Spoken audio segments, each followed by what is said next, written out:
Hello दोस्तों। आज हम लोग करने वाले हैं स्ट्रैटेजी एनालिसिस।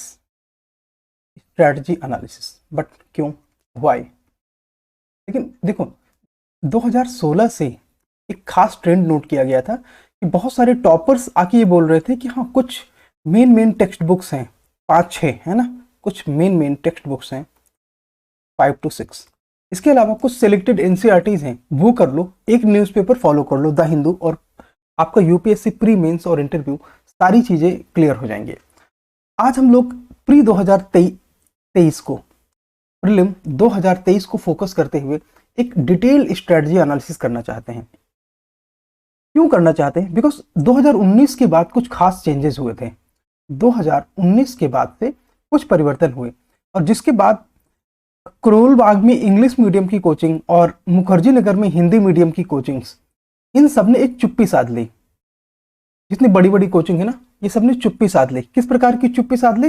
ये ना स्ट्रेटजीज पे बात ही नहीं करना चाहते, और जब भी कोई सेमिनार वगैरह होता है तो बस एक ऐसे वेग सा जनरल डिस्कशन करके निकल जाते हैं। क्यों? इन लोगों ने खुद डिटेल में वर्क नहीं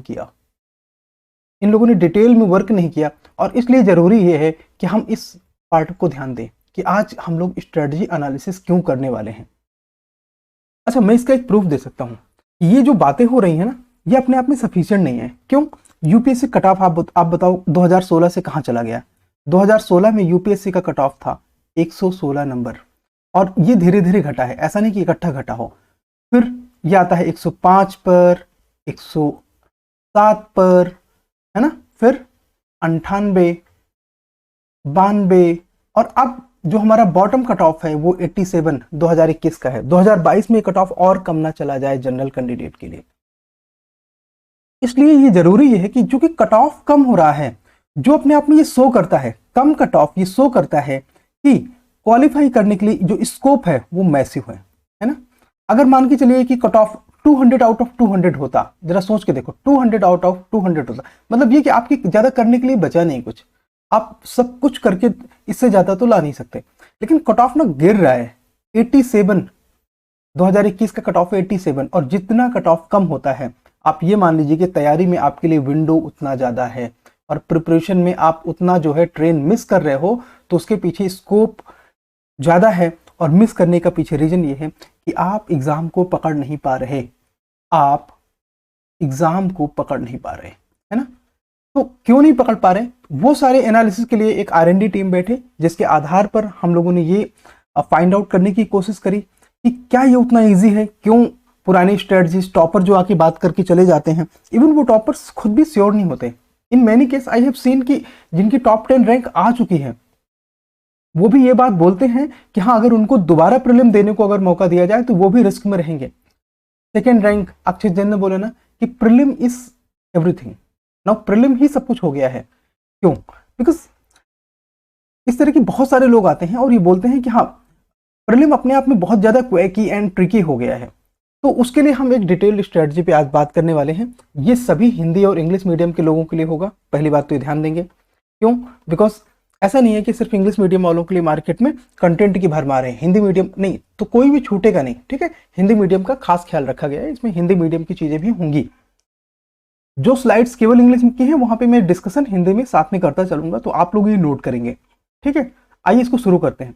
प्रीलिम 2023 निकालना है, तो अब आपके पास दिन कितने बचे हैं? बोलो। दिन आपके पास बचे हैं करीब करीब 75, है ना। कितने दिन बचे हैं? करीब करीब 75। इन 75 डेज को कैसे यूटिलाइज करना है, ये अपने आप में बहुत ही महत्वपूर्ण होने वाला है। ठीक है, तो सबसे पहले ट्रेंड एनालिसिस देख लेते हैं। कोई भी प्रोग्राम की शुरुआत यहीं से होती है, तो हम इसको समझते हैं कि क्या है ट्रेंड एनालिसिस। 2017 से 22, क्योंकि 2017 से 22 में कई परिवर्तन हुए हैं, उसमें खास तौर से 2019 से लेकर 2022 के बीच में सबसे बड़े परिवर्तन हुए हैं। नुआंसेस आए हैं, नुआंसेस मतलब बारीकियां, है ना। यूपीएससी ने ये नुआंसेस इंट्रोड्यूस करे हैं, जिसकी वजह से पेपर बहुत ज्यादा ट्रिकी हो गया है, बहुत ज्यादा क्वैकी हो गया है। मतलब इसको पकड़ना काफी कठिन हो गया है। प्रॉपर आर&डी चाहिए, जिसके आधार पर आप इन चीजों को पकड़ लें। और जो बड़े परिवर्तन हुए हैं वो क्या हुए हैं, देखते हैं।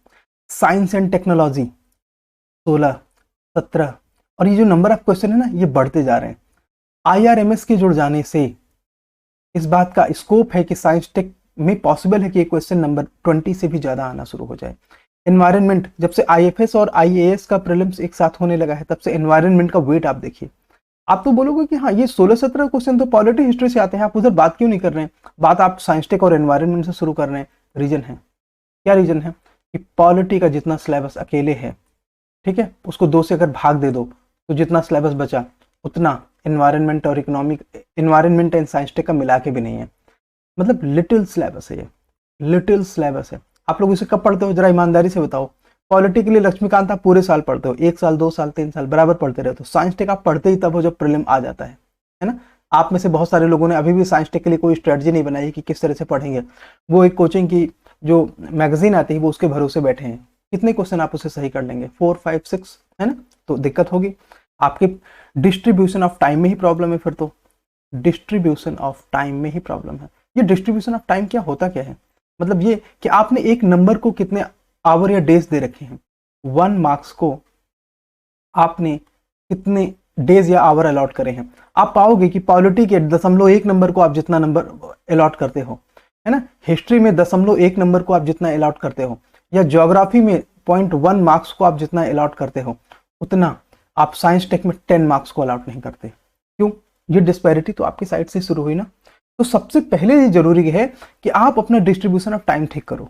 मतलब ये कि आने वाले 75 डेज हैं, इनमें अपने आप डिस्ट्रीब्यूशन ऑफ टाइम को एकदम इंश्योर करो कि प्रीलिम में जिन चीजों का वेट बहुत ज्यादा है उन चीजों को पर्याप्त समय दिया जा सके। अब किन चीजों का वेट ज्यादा है जरा देखते हैं। देखो, जिस तरह से इकोनॉमी हम लोग करवा रहे हैं उस तरह से इकोनॉमी का सिलेबस आप पाओगे ना, तो जितना आर्ट एंड कल्चर का सिलेबस है उससे भी कम है इकोनॉमी का सिलेबस। अदरवाइज आप मोटी मोटी किताबें, जैसे रमेश सिंह की किताब आती है और एक आध बहुत पॉपुलर है मृणाल सर की किताब आती है ना, इस तरह की किताबें पढ़ोगे ना, 4-4 5-5 वॉल्यूम में इकोनॉमी पढ़ाए जा रहे हैं, ऐसा लग रहा है वो 100% एरिया कवर करा देंगे। आप एक बार चेक कर लेना, ऐसा नहीं होता। ठीक है, ऐसा नहीं होता। आप 100% क्वेश्चन आप उनसे भी पूछ लेना, क्या इससे 100% क्वेश्चन आएंगे? उत्तर है नहीं।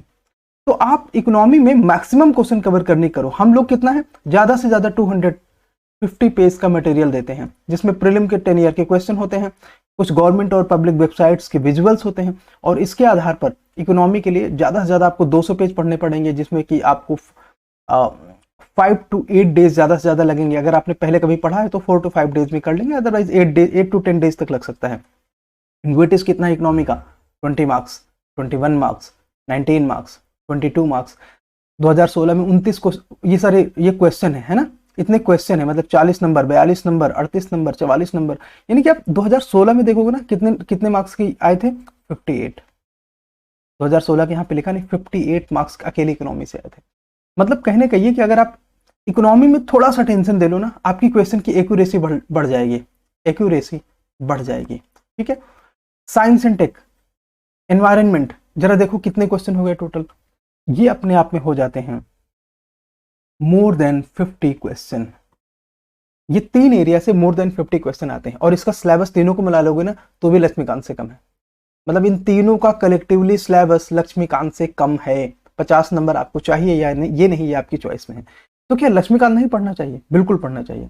पॉलिटी के लिए लक्ष्मीकांत पढ़ते रहिए, अब अच्छी बुक है, बट आप थोड़ा सा ना प्रिसाइज और सिलेक्टिव हो जाइए। लक्ष्मीकांत में मोर देन 50% सिलेबस ऐसे हैं जिनसे लास्ट 10 ईयर में लेस देन 10 क्वेश्चन आए हैं। ठीक है, लेस देन, लास्ट 10 ईयर में लेस देन 10 क्वेश्चन, मतलब उस 50% किताब से एक क्वेश्चन प्रतिवर्ष से भी कम आया है। तो अपने आप को स्ट्रेटजाइज करो, पुराने साल के क्वेश्चन देखो, कम से कम 2017 से लेकर 2022 तक के क्वेश्चन देखो, और ये देखो कहां से क्वेश्चन ज्यादा आ रहे हैं, उनको अच्छे से पढ़ो, और उसके आधार पर अपने पॉलिटी की स्ट्रेटजी बनाओ। ठीक है।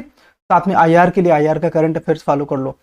हिस्ट्री एंड कल्चर के लिए, मैं ओपनली कहना चाह रहा हूं, IR के लिए सबसे अच्छा मैटर क्या है? PT 365। ठीक है, इसमें कोई समस्या नहीं है। इसके अलावा हिस्ट्री एंड कल्चर के लिए मिनिमम बुक्स फॉलो करो। पुरानी NCERT आपने अगर पढ़ी हैं तो उन्हीं को रिवाइज कर लो। 3 है, एंशिएंट, मिडाइवल, मॉडर्न की। पता है, एंशिएंट, मिडाइवल और मॉडर्न, अब तीनों का वेट लगभग बराबर हो चुका है। पिछले 2-3 सालों में एंशिएंट से भी 5 to 6 क्वेश्चन आ रहे हैं, मॉडर्न से भी 5 to 6 क्वेश्चन आ रहे हैं, सॉरी मिडाइवल से एंड मॉडर्न से भी 5 to 6 क्वेश्चन ही आ रहे हैं। तो जो क्वेश्चन का ट्रेंड बदला है ना, उसके हिसाब से अपनी तैयारी करो। एंशिएंट मिडाइवल को पर्याप्त वेट दो। ठीक है। इकोनॉमी के लिए हम लोग मैटर प्रोवाइड करवा चुके हैं, हमारे सारे पीडीएफ दिए जा चुके हैं। अगर आपको अभी नहीं प्राप्त हुए हैं तो आप इसको टेलीग्राम में हमें कॉल कर सकते हैं या टेलीग्राम में मैसेज कर सकते हैं। कॉल करने के लिए आपको हमारा नंबर पता होना चाहिए 8899707570। बड़ा वीआईपी से नंबर है ना। इस पे आप कॉल या व्हाट्सअप या टेलीग्राम कुछ भी करके आप हमारा कंटेंट प्राप्त कर सकते हैं। कंटेंट क्या है? फ्री। कितना फ्री? मैक्सिमम फ्री, मतलब जीरो, कोई भी पैसे नहीं देने आपको, ठीक है। हमारे सारे प्रोग्राम कंप्लीटली फ्री है, इसलिए किसी प्रकार का कहीं भी पेमेंट करने की जरूरत नहीं है। दूसरी बात, हाँ, साइंस टेक के लिए मैटर आने वाला है जल्दी। एनवायरनमेंट के लिए बॉटनी के 4 चैप्टर पढ़ लो, पीटी 365 पढ़ लेना, और कुछ एडिशनल मैटर हम लोग जो अपने टेलीग्राम चैनल में देते हैं उसको फॉलो कर लेना। इधर उधर ज्यादा भागोगे तो दिक्कत होगी। ज्योग्राफी 4 एनसीईआरटीज 11-12 के, एंड मिसलेनियस के लिए कुछ नहीं करना, द हिंदू पढ़ते रहना है। द हिंदू आपको सबसे अच्छा सोर्स है सारे करंट अफेयर्स के लिए, केवल मिसलेनियस के लिए नहीं। 1, 2, 3 जितने करंट अफेयर्स हैं उसके लिए द हिंदू अपने आप में बेस्ट सोर्स है। तो ये बातें मैं कर रहा हूँ, क्या इसका कोई प्रूफ है? यस, इसका प्रूफ है, वो हम बात करेंगे आगे। पहले थोड़ा सा देख लेते हैं कि प्रीलिम में आखिर हर्डल क्या क्या आ रही है ना। देखो, प्रीलिम निकालने में जो एक सबसे कॉमन प्रॉब्लम लोगों को लग रहा है कि बहुत सारे लोग ना पहले से डरे रहते हैं, और उनका जो मनोबल है ना, आत्मविश्वास है ना, सेल्फ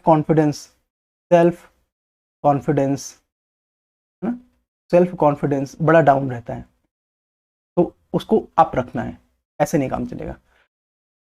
कैसे होगा ये हम बात करेंगे। जब आपकी पढ़ाई सही होती है ना, जब आपके एमसीक्यूज सही होते हैं, जब आपके पीवाईक्यूज सही होते हैं, है ना, तब आपका कॉन्फिडेंस अपने आप में बूस्ट होता है। तो जीएस के लिए तो हम लोग इसमें डिटेल से बात करने वाले हैं। थोड़ा सीसैट के लिए बात कर लेते हैं। सीसैट में प्रैक्टिस करना है, पुराने साल के पेपर जितने क्वेश्चंस आए हुए हैं तो वो सारे, वैसे देखो मैं मधुकर कोटवे की बहुत सारे सीसैट को बहुत अप्रिशिएट नहीं करता, उसका पढ़ाने का तरीका कोई मतलब मुझे उतना अप्रिशिएबल नहीं लगता है। So it's okay, no problem, अपना अपना टीचर का अपना अपना होता है। हाँ, लेकिन इनकी एक बुक आती है जिसमें इन्होंने पीवाईक्यू पिछले 20-25 साल के दिए हुए हैं, ठीक है, 20-25 साल के पुराने साल के क्वेश्चन सीसैट के दिए हुए हैं, और वो टॉपिक वाइज कैटेगराइज हैं। I will consider that best source, ठीक है। मैं उनका प्रमोशन नहीं कर रहा हूँ, बट जो मेरी अपनी पर्सनल चॉइस है वो मैंने आपसे शेयर करी। टेस्ट सीरीज किसी भी कोचिंग की ब्लाइंडली फॉलो नहीं करना। यूपीएससी ब्लाइंड हॉर्सेस नहीं चाहता, इसलिए ब्लाइंडली अगर आप किसी के टेस्ट सीरीज, जैसे ज्यादातर बच्चों को मैंने देखा है वो विजन आईएएस के टेस्ट सीरीज फॉलो कर लेते हैं, है ना। क्या विजन आईएएस की टेस्ट सीरीज अच्छी नहीं? बिल्कुल अच्छी है। वैसे तो फोरम की भी अच्छी है, इनसाइट की भी अच्छी है, शंकर वालों की भी अच्छी है, निर्माण आईएएस की भी अच्छी, मतलब बहुत सारे लोगों की टेस्ट सीरीज अच्छी है। लेकिन इसका ये मतलब नहीं कि आप कोई एक टेस्ट सीरीज ब्लाइंडली फॉलो करोगे। See, blind horses not at all welcomed by UPSC. You have to be very precise and selective. मतलब ये कहने का कि आप ये देखो कि पॉलिटी का टेस्ट पेपर किसका अच्छा है, किसके टेस्ट पेपर में कौन से क्वेश्चन अच्छे हैं, उन क्वेश्चंस को अटेम्प्ट करो। जरूरी नहीं कि आपने एक पॉलिटी का पेपर खरीद लिया है 20 रुपए का, मुखर्जी नगर में 20 रुपए, सॉरी हाँ, मुखर्जी नगर में और करोल बाग में 20 से 25 रुपए में ज़्यादातर कोचिंग वालों के टेस्ट सीरीज के पेपर मिलते हैं, आप लोग उन्हें खरीद सकते हैं। मैं फ्री वाले को प्रमोट क्यों करता हूँ? बिकॉज ये सस्ता पड़ता है, गरीबों के लिए अच्छा है। अगर आपने टेस्ट सीरीज का पूरा पैसा नहीं दे सकते तो इट्स ओके, नो प्रॉब्लम, आप ये पेपर खरीदो और इसमें जो अच्छे क्वेश्चन ना उनको अटेम्प्ट करो। जरूर नहीं कि आपने खरीद लिया तो पूरे 100 क्वेश्चन अटेम्प्ट करो, 50 अटेम्प्ट करो, बिल्कुल नहीं। आप उसमें स्ट्रेटेजिक क्वेश्चन अटेम्प्ट करो जो थोड़े से कठिन है।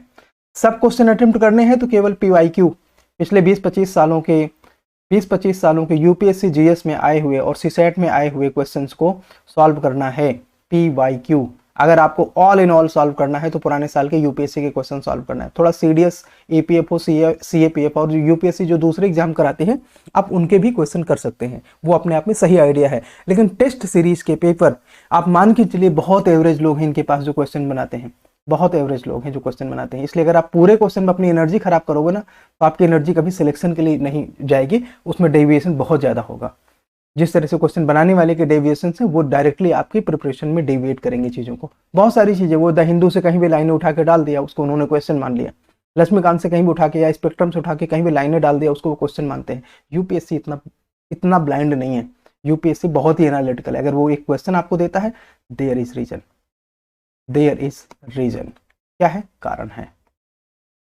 क्या कारण है? इन्हीं कारणों पे बात करने के लिए ये हम सेशन लेके आए हैं, ठीक है। तो सीसैट के लिए पुराने 5 साल 10 साल के पेपर सॉल्व कर लो। मधुकर सर की जो किताब है आप उसको फॉलो कर सकते हैं पीवाईक्यू के लिए, ठीक है, जो पतली सी आती है, बहुत मोटी नहीं खरीदनी। और टेस्ट सीरीज 1-2 फॉलो कर लेंगे सीसैट के लिए। जीएस के लिए हम लोग बहुत डिटेल से अब बात करेंगे। प्रीलिम्स तो यूपीएससी में सबसे पहले हम देख लेते हैं कि हाँ कौन कौन से स्टेजेस हैं, तो जो प्रीलिम्स एग्जाम होगा वो अब एक साथ होगा सिविल सर्विसेज के लिए, जिसमें IAS और जितनी अदर सिविल सर्विसेज है वो पोस्ट ली जाती हैं। दूसरा IFS, पता है कि ये जो IAS वाला है ना, इससे कम से कम 10 नंबर ज़्यादा, 10 मार्क्स मोर कट ऑफ जाता है IFS का। ठीक है, अगर IAS का कट ऑफ 98 है तो आप चेक कर लेना, IFS का कट ऑफ 110, 109, 110 के आसपास रहता है। ठीक है, IRMS इस साल से जुड़ा है, तो अभी इसका कट ऑफ का आइडिया नहीं कि ज़्यादा जाएगा कम जाएगा, लेकिन हाँ IRMS के जुड़ जाने से, चूंकि IRMS में ज़्यादा वैकेंसी बीटेक वालों के लिए है ना, बीटेक वालों के लिए थोड़ी सी वैकेंसी CA और BCom MCom वालों के लिए है। ठीक है, तो इस वजह से थोड़े इकोनॉमी का वेट बढ़ सकता है, टेक का वेट थोड़ा सा बढ़ सकता है प्रीलिम में, क्योंकि प्रीलिम अब इन तीनों एग्जाम का या IRMS है क्या, इंडियन रेलवे मैनेजमेंट सर्विसेज। ठीक है, तो ये फॉरेस्ट सर्विसेज और एडमिनिस्ट्रेटिव सर्विसेज, इन तीनों का प्रीलिम एक साथ होगा, सेम पेपर तीनों के लिए होगा। ठीक है, तीनों के लिए सेम पेपर होगा। स्ट्रेटजी तो स्ट्रेटजी में देखो, स्टैटिक के लिए क्या करना है, 1 बुक 1 स्ट्रेटजी इज वंडरफुल। ठीक है, स्टैटिक के लिए 1 बुक 1 सब्जेक्ट 1 बुक अपने आप में ठीक है। और तो ये 1 बुक कौन कौन सी हैं, पॉलिटी के लिए लक्ष्मीकांत, पॉलिटी के लिए लक्ष्मीकांत है ना, स्पेक्ट्रम मॉडर्न के लिए स्पेक्ट्रम या बिपिन चंद्रा में से एक आप कोई भी पढ़ सकते हैं, बिपिन चंद्रा ये मॉडर्न के लिए। ठीक है, एंशियंट मिडाइवल के लिए ये RS शर्मा एंशियंट के लिए, और मिडाइवल के लिए सतीश चंद्रा। ज्योग्राफी के लिए 11th 12th की NCERT, 11th 12th की NCERT है ना, इसी तरह के वो सारे सोर्सेज हैं, बाकी आपको पता होंगे। हाँ, पॉलिटी में आप NCERT पढ़ सकते हैं 11th 12th की, 11th 12th की अच्छा आइडिया है। ठीक है, इसको फॉलो कर सकते हैं, NCERT पढ़ने का फायदा मिलता है। ठीक है, एंड इसके अलावा एनवायरनमेंट में क्या शंकर है, इसकी बुक पढ़ने का फायदा है, मटेरियल वो ठीक ठाक है, ऐसा बहुत अच्छा तो नहीं है, सेलेक्टिवली आप उसे पढ़ सकते हैं। बाकी बायोलॉजी के लास्ट 4 चैप्टर आप फॉलो कर सकते हैं एनवायरनमेंट के लिए। ठीक है, एंड इकोनॉमी के लिए हमारे मैटर आप फॉलो कर सकते हैं। इकोनॉमी के लिए फंडामेंटल करंट अफेयर सब इंटरलिंक्ड होता है, 200 से मतलब 250 पेज का करीब मैटर है, 250 पेज का, इसको आप फॉलो करिए। साइंस टेक के लिए भी इसी तरह हमारा मैटर है। ये करंट अफेयर्स के लिए पता है, अगर आप लोगों ने अब लास्ट 75 डेज में ही करंट अफेयर्स आपको तैयार करना है, करंट अफेयर्स लास्ट 75 डेज का तैयार करना है, तो ये विजन IAS वालों की PT 365 आती है ना, ये 50-50, 60-60 रुपए की फोटोकॉपी होती है। आप इसे ज़्यादातर मार्केट से खरीद सकते हो, गूगल से डाउनलोड कर सकते हो, ये कोचिंग वाले इसको फ्री में ऑफर करते हैं। वंडरफुल, अच्छा है, मतलब बहुत अच्छा है। हाँ, सब ये बोलो कि सब क्वेश्चन कवर हो जाएगा तो सब तो नहीं कवर होने वाला, उसके लिए ही हम आज बैठे हुए कि हम लोगों को क्या करना है। ठीक है, एंड न्यूज़पेपर द हिंदू, अगर आप द हिंदू से कंफर्टेबल नहीं है तो इंडियन एक्सप्रेस, बाकी हिंदी में कोई न्यूज़पेपर आते हैं जनरली कोई बहुत इफेक्टिव कुछ भी नहीं है। बिजनेस स्टैंडर्ड हिंदी में थोड़ा सा अच्छा न्यूज़पेपर है, बिजनेस स्टैंडर्ड। तो क्या बिजनेस स्टैंडर्ड इंग्लिश में आता है? उत्तर है नहीं, ये हिंदी इंग्लिश दोनों में आता है, इंग्लिश में भी आता है हिंदी में भी आता है। तो आप अपने हिसाब से कोई भी फॉलो कर सकते हो। उसके नाम पे नहीं जाना कि बिजनेस नाम है, बिजनेस नाम होने से कुछ नहीं होता है। न्यूज़पेपर में दूसरे आर्टिकल होते हैं आपके काम के, एनवायरनमेंट, साइंस टेक और पॉलिटी IR के भी डेटा अच्छे खासे होते हैं। ठीक है, ये पढ़ेंगे। और 1 मिनट, हाँ, इसके अलावा देखो करंट अफेयर्स के लिए और क्या कर सकते हैं। करंट अफेयर्स इसमें अपने आप में बहुत ही ट्रिकी है, बहुत ही ट्रिकी, क्या पढ़ें क्या ना पढ़ें। तो ये ना उतना ट्रिकी है नहीं एक्चुअली, ये हवा ना बनाया गया है। क्यों बनाया गया है? क्योंकि पुराना मेथड काम नहीं कर रहा, और ये न्यू दिल्ली और जितना ये बेंगलुरु, चेन्नई और हैदराबाद के टीचरों की एक मंडी है, इन लोगों के साथ एक बड़ी दिक्कत ये है कि वो अपने पुराने माइंडसेट से बाहर नहीं आ रहे हैं। ठीक है, तो वो माइंडसेट से बाहर नहीं आने की वजह से ना UPSC करंट अफेयर्स को बहुत ज़्यादा कठिन हवा बना रखा गया है। हाँ, मैगजीन एक कोई फॉलो कर लो जो आपको ज़्यादा सूटेबल लगती है। आई विल रिकमेंड कि हाँ, विजन वालों की मैगजीन ठीक है, हिंदी इंग्लिश दोनों में आती है, तो इसमें भी वो एडवांटेज मिल जाता है, इंग्लिश हिंदी दोनों के लिए। ठीक है, वेबसाइट, गवर्नमेंट की वेबसाइट्स और कौन कौन सी वेबसाइट फॉलो करनी है इसके बारे में हम अभी बात करेंगे। इसके अलावा अब देखते हैं आगे क्या क्या चीजें हैं इसमें। ज्यादातर स्टूडेंट कर क्या रहे हैं अभी तैयारी में? Most student follow conventional text books. ठीक है, क्या इसे नहीं करना? बिल्कुल करना है, ये ना करते रहना है अभी। और टेस्ट सीरीज, हाँ टेस्ट सीरीज जैसे कि हमने बताया कि कोई एक टेस्ट सीरीज जो आपको बेस्ट लगता है, नो नॉट दैट। सेलेक्टिवली जो पेपर में आपको लगता है, सेलेक्टिवली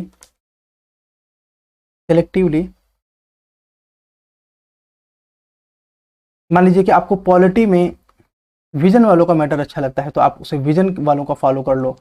इकोनॉमी में अगर आपको लगता है कि आपको हमारे पेपर अच्छे लग रहे हैं तो आप हमारे फॉलो कर लो, आपको हमारे नहीं अच्छे लग रहे हैं आप किसी और को फॉलो कर लो, इसमें कोई प्रॉब्लम नहीं है। हमारे टेस्ट पेपर भी आते हैं एंड दे आर वंडरफुल। ठीक है, हमारे पेपर में अगर आप 80-90 स्कोर कर पा रहे हो ना, 80-90 स्कोर, तो वो अपने आप में रिमार्केबल होते हैं, आपका प्री हो जाएगा। दूसरा, अगर आपको ये लगता है कि हाँ ज्योग्राफिक क्वेश्चन किसी और पेपर में अच्छे हैं तो इस तरह चीज़ों को फॉलो कर लो, और उसमें भी आपको पूरा पेपर लगाने की जरूरत नहीं है। पहले आप ये देखो कि कौन से क्वेश्चंस यूपीएससी नेचर के हैं, उनको आप अटेम्प्ट करो बस। वो क्वेश्चन 20, 25, 30, 35, 50 हो जाए, किसी पेपर में इससे ज़्यादा अच्छे क्वेश्चंस नहीं हैं, यही सत्य है। ठीक है, इसके अलावा मेथोडोलॉजी इंप्रूव करनी है। इस मेथोडोलॉजी में हम लोग आज बहुत डिटेल से बात करेंगे और बहुत सारी टेक्निकल चीज़ें आपके सामने खुलेंगी, टेक्निकल चीज़ें आपके सामने आने वाली हैं। इसके अलावा इशू बेस्ड अंडरस्टैंडिंग, सी न्यूज़पेपर में न्यूज़ नहीं पढ़ना, इशूज समझना है। नोट किया ना, एक पेन पेपर ले लो, ये अब लिखने आपके मतलब की चीज़ें हैं, इनको ना लिखना है। अगर आप सिर्फ कन्वेंशनल टेक्स्ट बुक पढ़ते रहेंगे तो आप 70-80 के स्कोर में फंसे रहेंगे। नेहरू विहार, गांधी विहार, करोल बाग, पटेल नगर, मुखर्जी नगर, इन एरिया, राजेंद्र नगर, आप इसमें भीड़ पा जाएंगे जो 4-5 सालों से यूपीएससी की तैयारी कर रहे हैं लोग। ठीक है, और उनका जो स्कोर है वो 70 से लेकर 90 के बीच में फंसा हुआ है, प्री क्वालिफाई नहीं हो रहा। ठीक है, और वो बात करेंगे कि हाँ सीसैट में फंस गया, सीसैट में फंस गया, ये सब ढोंगी हैं। ठीक है, इनको इतना सीरियस नहीं लेना है, सीसैट वगैरह कुछ नहीं, जीएस का ही कट ऑफ नहीं हो रहा। ठीक है, वो 70-80 के ट्रैप में फंसे हुए हैं। तो अगर 70-80 के ट्रैप में से बाहर आना है तो अपनी मेथोडोलॉजी को इम्प्रूव करना है, यूपीएससी की टेक्निकलिटी को समझना है और क्लटर को तोड़ना है। जो क्लटर है इसको तोड़ना है। ठीक है, इसको क्लियर करना है, नहीं तो आपका प्रीलिम ही फंसा रह जाएगा। प्री ही नहीं क्वालिफाई होगा तो कैसे काम बनेगा।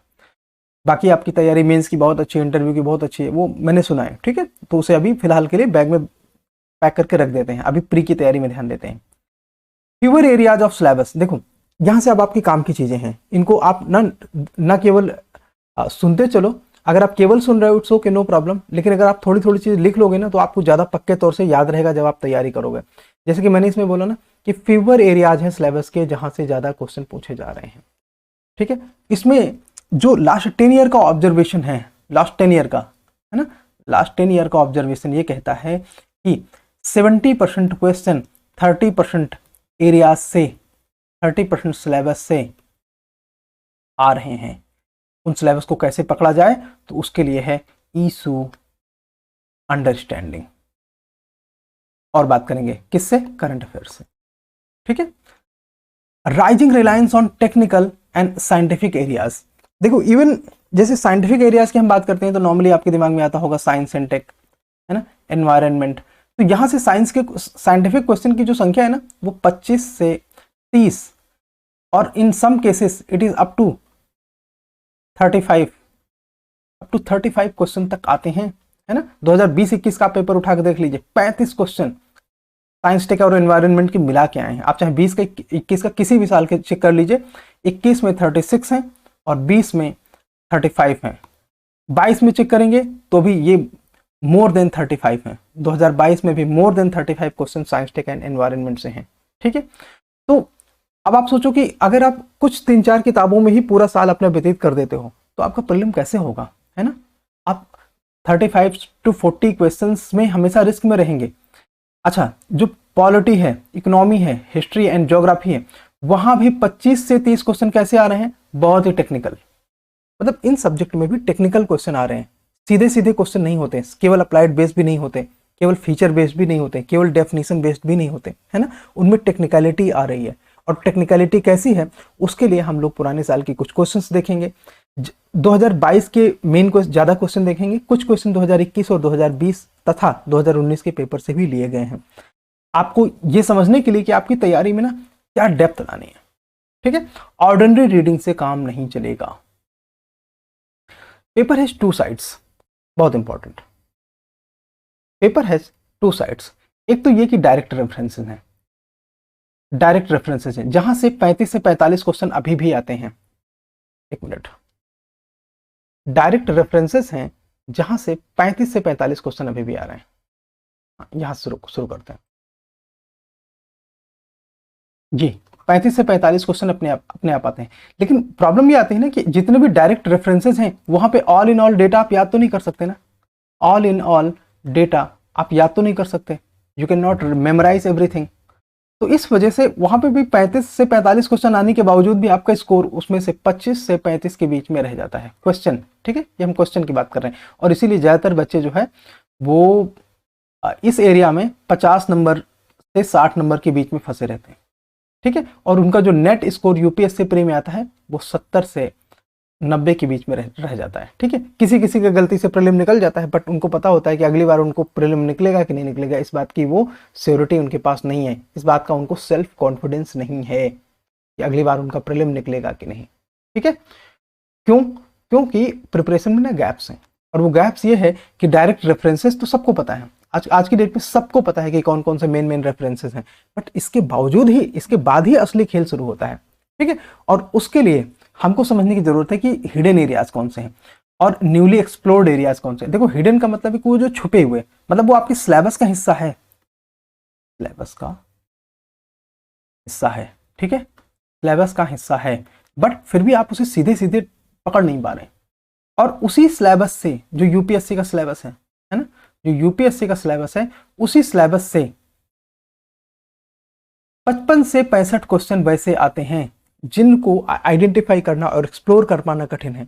आप किसी भी बंदे से जिसने या बंदी से जिसने प्रीलिम क्वालिफाई किया है ना, आप उससे पूछ लेना कि कितने क्वेश्चन आपको सीधे सीधे आते थे। अगर वो सच बोलेगा या बोलेगी तो बोलेगा 25 से लेके 35। कोई कोई बंदा या बंदी होते हैं जो बोल सकते हैं कि हाँ 35 से 40 क्वेश्चन उनको आते थे।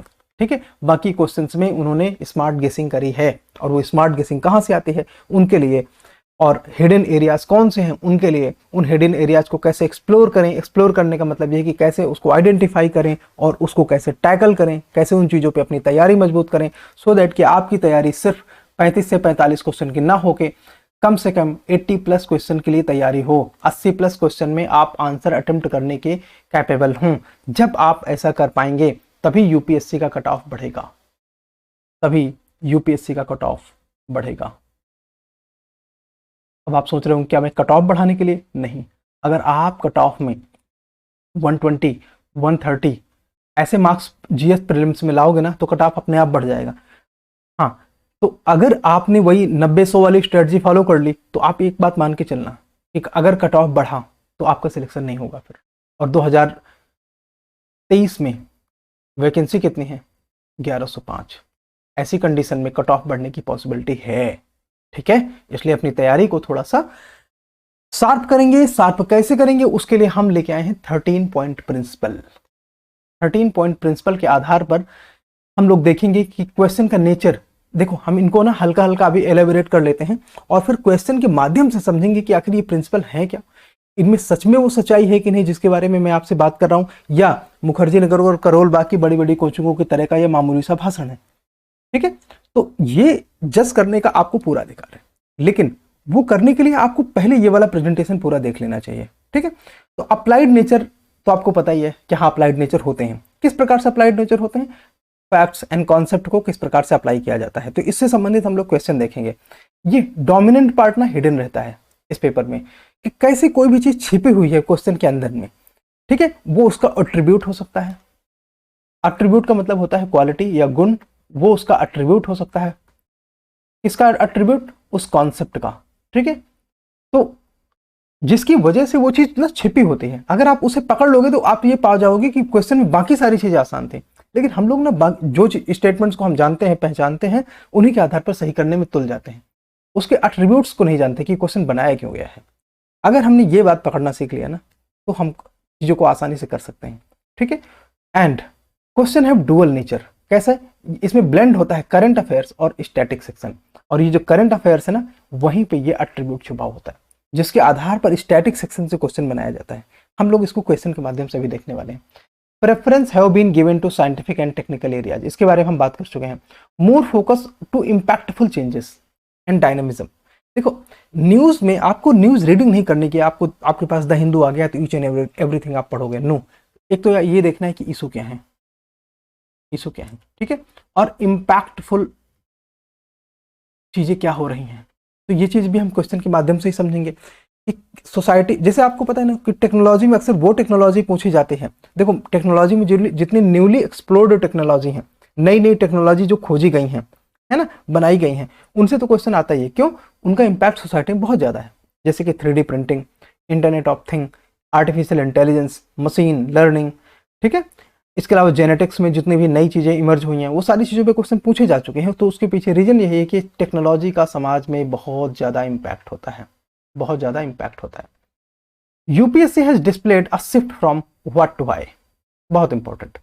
पहले व्हाट पे ज़्यादा क्वेश्चन होते थे, अब व्हाट पे बहुत कम होते हैं। कितने? Less than 10।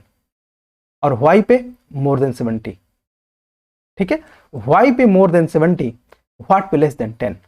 तो जो यूपीएससी का फोकस चेंज हुआ है, व्हाट टू व्हाई पे हुआ है। अब ये व्हाट टू व्हाई का मतलब क्या है, इसके लिए हम क्वेश्चन पे अभी जाने वाले हैं, तो वहां पे सारी चीजें देखेंगे, ठीक है। इसके अलावा instead of asking direct question, question कैसे पूछे जा रहे हैं, इनडायरेक्ट और एनालिटिकल। तो एनालिसिस कैसे करें, इसके लिए भी हम लोग क्वेश्चन के माध्यम से ही देखेंगे तो ज्यादा अच्छा रहेगा। डेप्थ सेंट्रिज्म बढ़ा है, ऑर्डिनरी सीन्स, ऑर्डिनरी फैक्ट से काम नहीं चलेगा। चीजों को गहराई से देखने के लिए अपनी समझ विकसित करें, है ना। ऐसा क्यों किया गया? देखो एक ब्यूरोक्रेट के तौर पर अगर आप चीजों को सरल सरल या सीधे सीधे देखेंगे तो आप समाज की समस्याओं को सॉल्व नहीं कर सकते। उसको जब आप गंभीरता से देखेंगे तो आपको सच्चाई ये चलेगी कि हाँ ये चीज जैसी दिखती है वैसी है नहीं, ठीक है। Inculcate common sense. देखो कॉमन सेंस का यूज हमेशा होता है। Common sense is nothing but the things, जो आपने चीजों को ऑब्जर्व किया है, वो आपके ऑब्जर्वेशन की वजह से वो आपके डीप इंट्यूशन का पार्ट बन जाता है, जिसे आप बोलते हो कि ये मेरा कॉमन सेंस है। कॉमन सेंस कंप्लीटली फेक नहीं होता। हाँ, इसमें डुप्लीकेसी के चांसेस बहुत ज्यादा होते हैं कि आपने कहीं का फैक्ट कहीं अप्लाई कर दिया, कहीं का कॉन्सेप्ट कहीं अप्लाई कर दिया, तो इस वजह से गलत हो जाता है। तो कॉमन सेंस का यूज जरूर करेंगे बट उसे इन प्रिंसिपल फॉलो करेंगे, है ना, सिद्धांतों के साथ, कि ये चीज जो है हमारे सिद्धांतों में फिट बैठ रही है कि नहीं। अगर पॉलिटिक है तो पॉलिटिक के सिद्धांतों में, इकोनॉमिक है तो इकोनॉमिक के प्रिंसिपल्स पे, ज्योग्राफी है तो ज्योग्राफी के प्रिंसिपल्स पे, है ना। उन प्रिंसिपल्स पे भी हम लोग सब्जेक्ट वाइज कभी बात करेंगे तो जरूर करेंगे। इकोनॉमी में वाले प्रिंसिपल्स हम 1 से 2 दिन में लाने वाले हैं, ठीक है। टर्मिनोलॉजीज, नई नई शब्दावली जो खोजी जाती हैं। अब ये शब्दावली क्या है, देखो ये कोई ऐसे रैंडम टर्म उठा के नहीं पूछ लिया जाता, नहीं, उसके पीछे एक कंप्लीट स्टोरी छिपी होती है उस टर्म के पीछे, जिसका समाज पे प्रभाव है, चाहे वो हिस्ट्री के टर्म्स हो, चाहे वो टेक्नोलॉजी के टर्म्स हो, या पॉलिटिक के कहीं के भी, या इकोनॉमी के टर्म्स हो। तो उसमें एक मैसेज होता है, उसमें एक मैसेज है, ठीक है, जिसकी वजह से वो क्वेश्चन पूछा गया है। इसके अलावा open your eyes ears and learn from all the direction. आप लोग टीवी देखते हैं, मूवीज देखते हैं, चीजों को पकड़ना सीखिए। यूपीएससी कितना इजी क्वेश्चन पूछ चुका है कि सब्सिडी वाले गैस सिलेंडर में एक्चुअल गैस का वेट कितना होता है, या नाइट्रोजन की जो यूरिया की बोरी होती है उसमें नाइट्रोजन कितने % होता है। अगर आपने यूरिया की बोरी देखा है ना, तो उसमें बहुत बड़े बड़े फॉन्ट में लिखा होता है कि इसमें इतने % नाइट्रोजन है, ठीक है, 46.6 शायद, हाँ। तो इस तरह से चीजों को आपने देखना, सुनना, सीखना, समझिए, अपने समाज की आसपास की चीजें देखिए, अदरवाइज ऐसे भी क्वेश्चन ज्यादातर लोगों के गलत हो जाते हैं। न्यूअर डायमेंशन, उसी सिलेबस में, एग्जिस्टिंग सिलेबस में नए नए डायमेंशन यूपीएससी खोज रहा है। खास तौर से एंशिएंट में तो आपने कमाल की चीजें देखी हैं कि कैसे बुद्धिज्म, जैनिज्म से हर बार एक नया क्वेश्चन उठाकर डाल दिया जाता है, ठीक है। इसके अलावा एंशिएंट टेक्नोलॉजीज से, क्वाइंस, कल्चरल हिस्ट्री से, और सोशल हिस्ट्री से, एजुकेशनल हिस्ट्री से, सोशल चेंज से, इतनी इजीली क्वेश्चन। आजकल तो सोसाइटी से भी क्वेश्चन इसलिए पूछे जा रहे हैं, है ना, न्यू एरियाज एक्सप्लोर करे जा रहे हैं। इसके अलावा यूपीएससी ने, ये बहुत इंपॉर्टेंट है, मतलब ये इतना इंपॉर्टेंट है कि अगर आप इसे इग्नोर कर रहे हैं तो आप समझिए कि आप पकड़ नहीं पाएंगे। तो क्या मैं आपसे ये कह रहा हूं कि जर्नल्स पढ़ना चाहिए? तो नहीं, जर्नल्स पढ़ने की सलाह नहीं दी जाती। जर्नल्स पढ़ने की सलाह नहीं दी जाती, नो। क्यों? इसमें आपका टाइम बहुत चला जाएगा। रिसर्च पब्लिकेशन पढ़ने की सलाह नहीं दी जाती। सलाह, एक मिनट, सलाह नहीं दी जाती, नहीं, ये नहीं करना। क्यों? बिकॉज जिसमें ना पढ़ने का आपका टाइम बहुत ज्यादा चला जाता है। लेकिन यूपीएससी यहां से बहुत क्वेश्चन उठा रहा है। कितने? 15-20।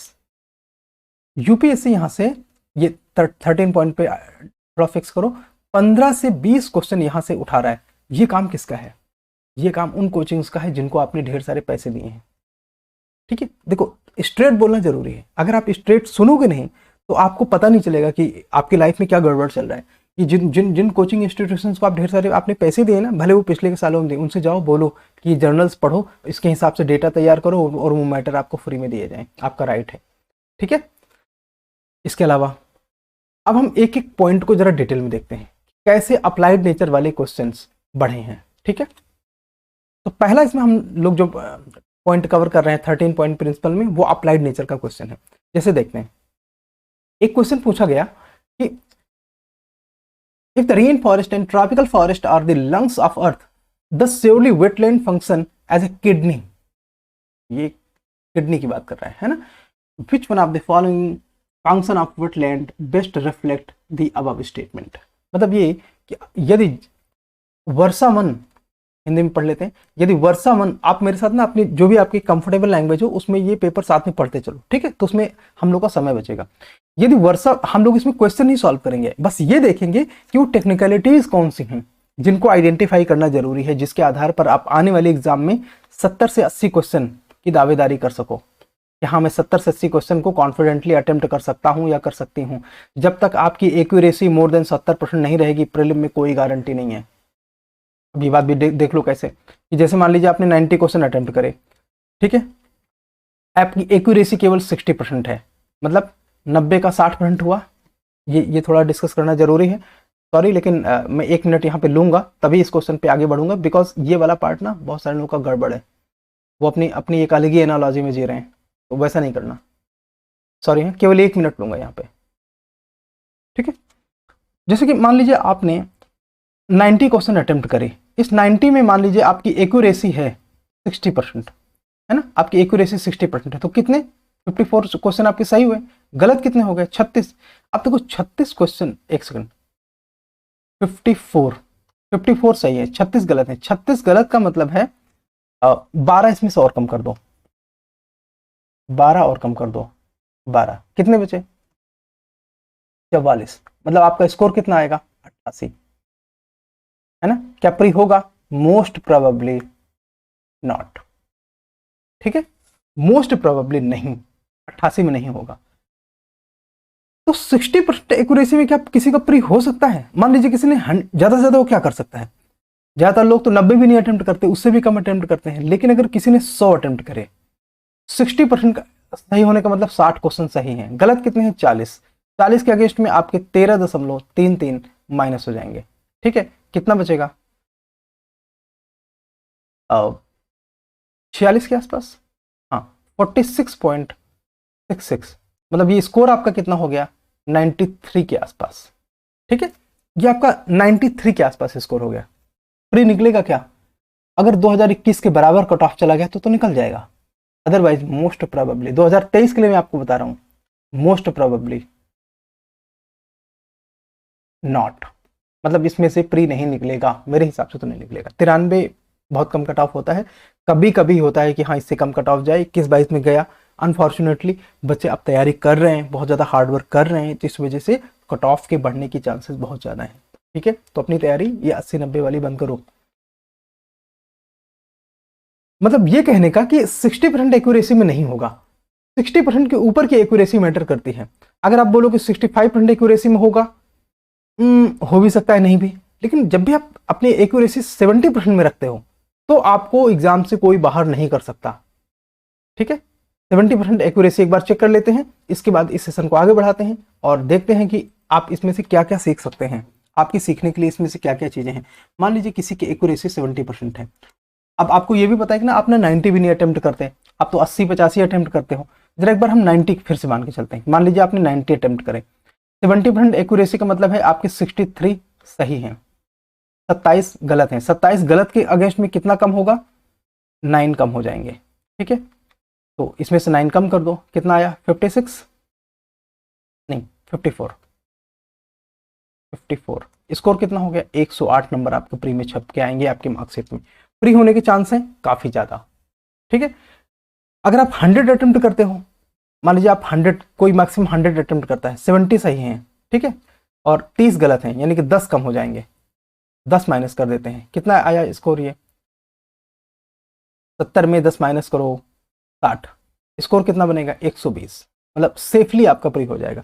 यानी कि जो लोग ज्यादा अटेम्प्ट कर सकते हैं, अगर उनकी एक्यूरेसी 70% या उससे ऊपर है तो उनका स्कोर सेफ है प्रीलिम के लिए, ठीक है। लेकिन लेकिन लेकिन अगर आप कम अटेम्प्ट करते हो, इधर इसको भी देख लेते हैं, अगर आप अटेम्प्ट करते हो 80, तब आपकी 70% एक्यूरेसी है, मतलब 56 आपके सही हैं, ठीक है। गलत कितने हो गए 24, 24 के अगेंस्ट में माइनस कितने होंगे 8, कितना बचा आपका 48, कितना स्कोर हुआ आपका 96, 96 में प्री होने के चांस 50-50, ठीक है 50-50, मोस्टली नॉट, कम चांस है कि आपका प्री होगा, ठीक है। मतलब ये कि 70% एक्यूरेसी तो होना ही चाहिए, क्योंकि 100 ऑन 100 कौन अटेम्प्ट कर पाता है भाई, बहुत ही कठिन है, बहुत ही कठिन है। मैडम एंड सर आप सब लोग ये बात सुन लो, 70% अटेम्प्ट आपकी एक्यूरेसी है तो आपको अपना जो अटेम्प्ट है वो 90 टच कराना चाहिए या 90 से ऊपर अटेम्प्ट करना चाहिए, ठीक है। अगर अदरवाइज अपनी एक्यूरेसी बढ़ाओ, और एक्यूरेसी बढ़ाने के लिए हम 13 पॉइंट प्रिंसिपल लेके आए हैं, ठीक है।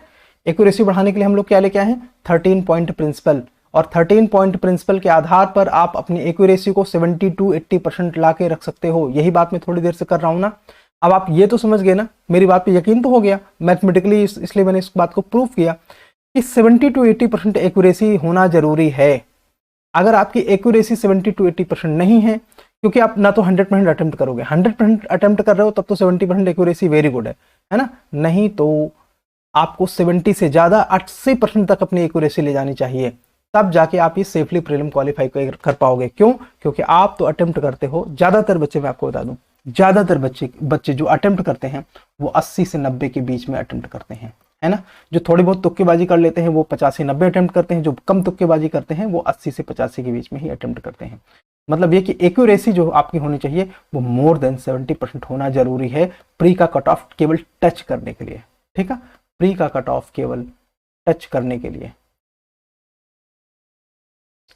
टच दी कट ऑफ, ठीक है। ये बात आप साबित हो जाती है ना, आप इस बात पे अब आपको कोई डिस्ट्रस्ट तो नहीं आएगा ना, आना भी नहीं चाहिए।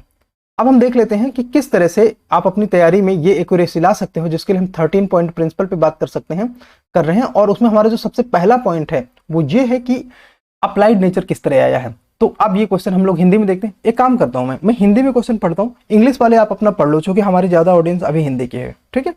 यदि वर्षा वन उष्णकटिबंधीय वन यदि वर्षा वन और उष्णकटिबंधीय वन पृथ्वी के फेफड़े हैं, तो निश्चित रूप से आर्द्र भूमियां इसके गुर्दों के समान, किडनी के समान काम करती हैं, ठीक है। अपने आप में यह कथन सर्वोत्तम रूप से क्या प्रतिबिंबित करता है, ठीक है। एक चीज आपने नोट किया तो देख लो, पहले ही उसने आपको ना एक एग्जाम्पल दिया, उस एग्जाम्पल से, इस उदाहरण से, ये जो स्टेटमेंट है ना ये एक एग्जाम्पल है, ठीक है, ये एक एग्जाम्पल है। इस एग्जाम्पल से आपको कॉन्सेप्ट पकड़ना पड़ेगा, कॉन्सेप्ट पकड़ना पड़ेगा, और कॉन्सेप्ट पकड़ने के बाद इन चारों कथनों में से 1 2 3 4 कथन लिखे हुए ना, इन चारों कथनों से यह देखना पड़ेगा कि कौन सा उदाहरण, कौन सा एग्जाम्पल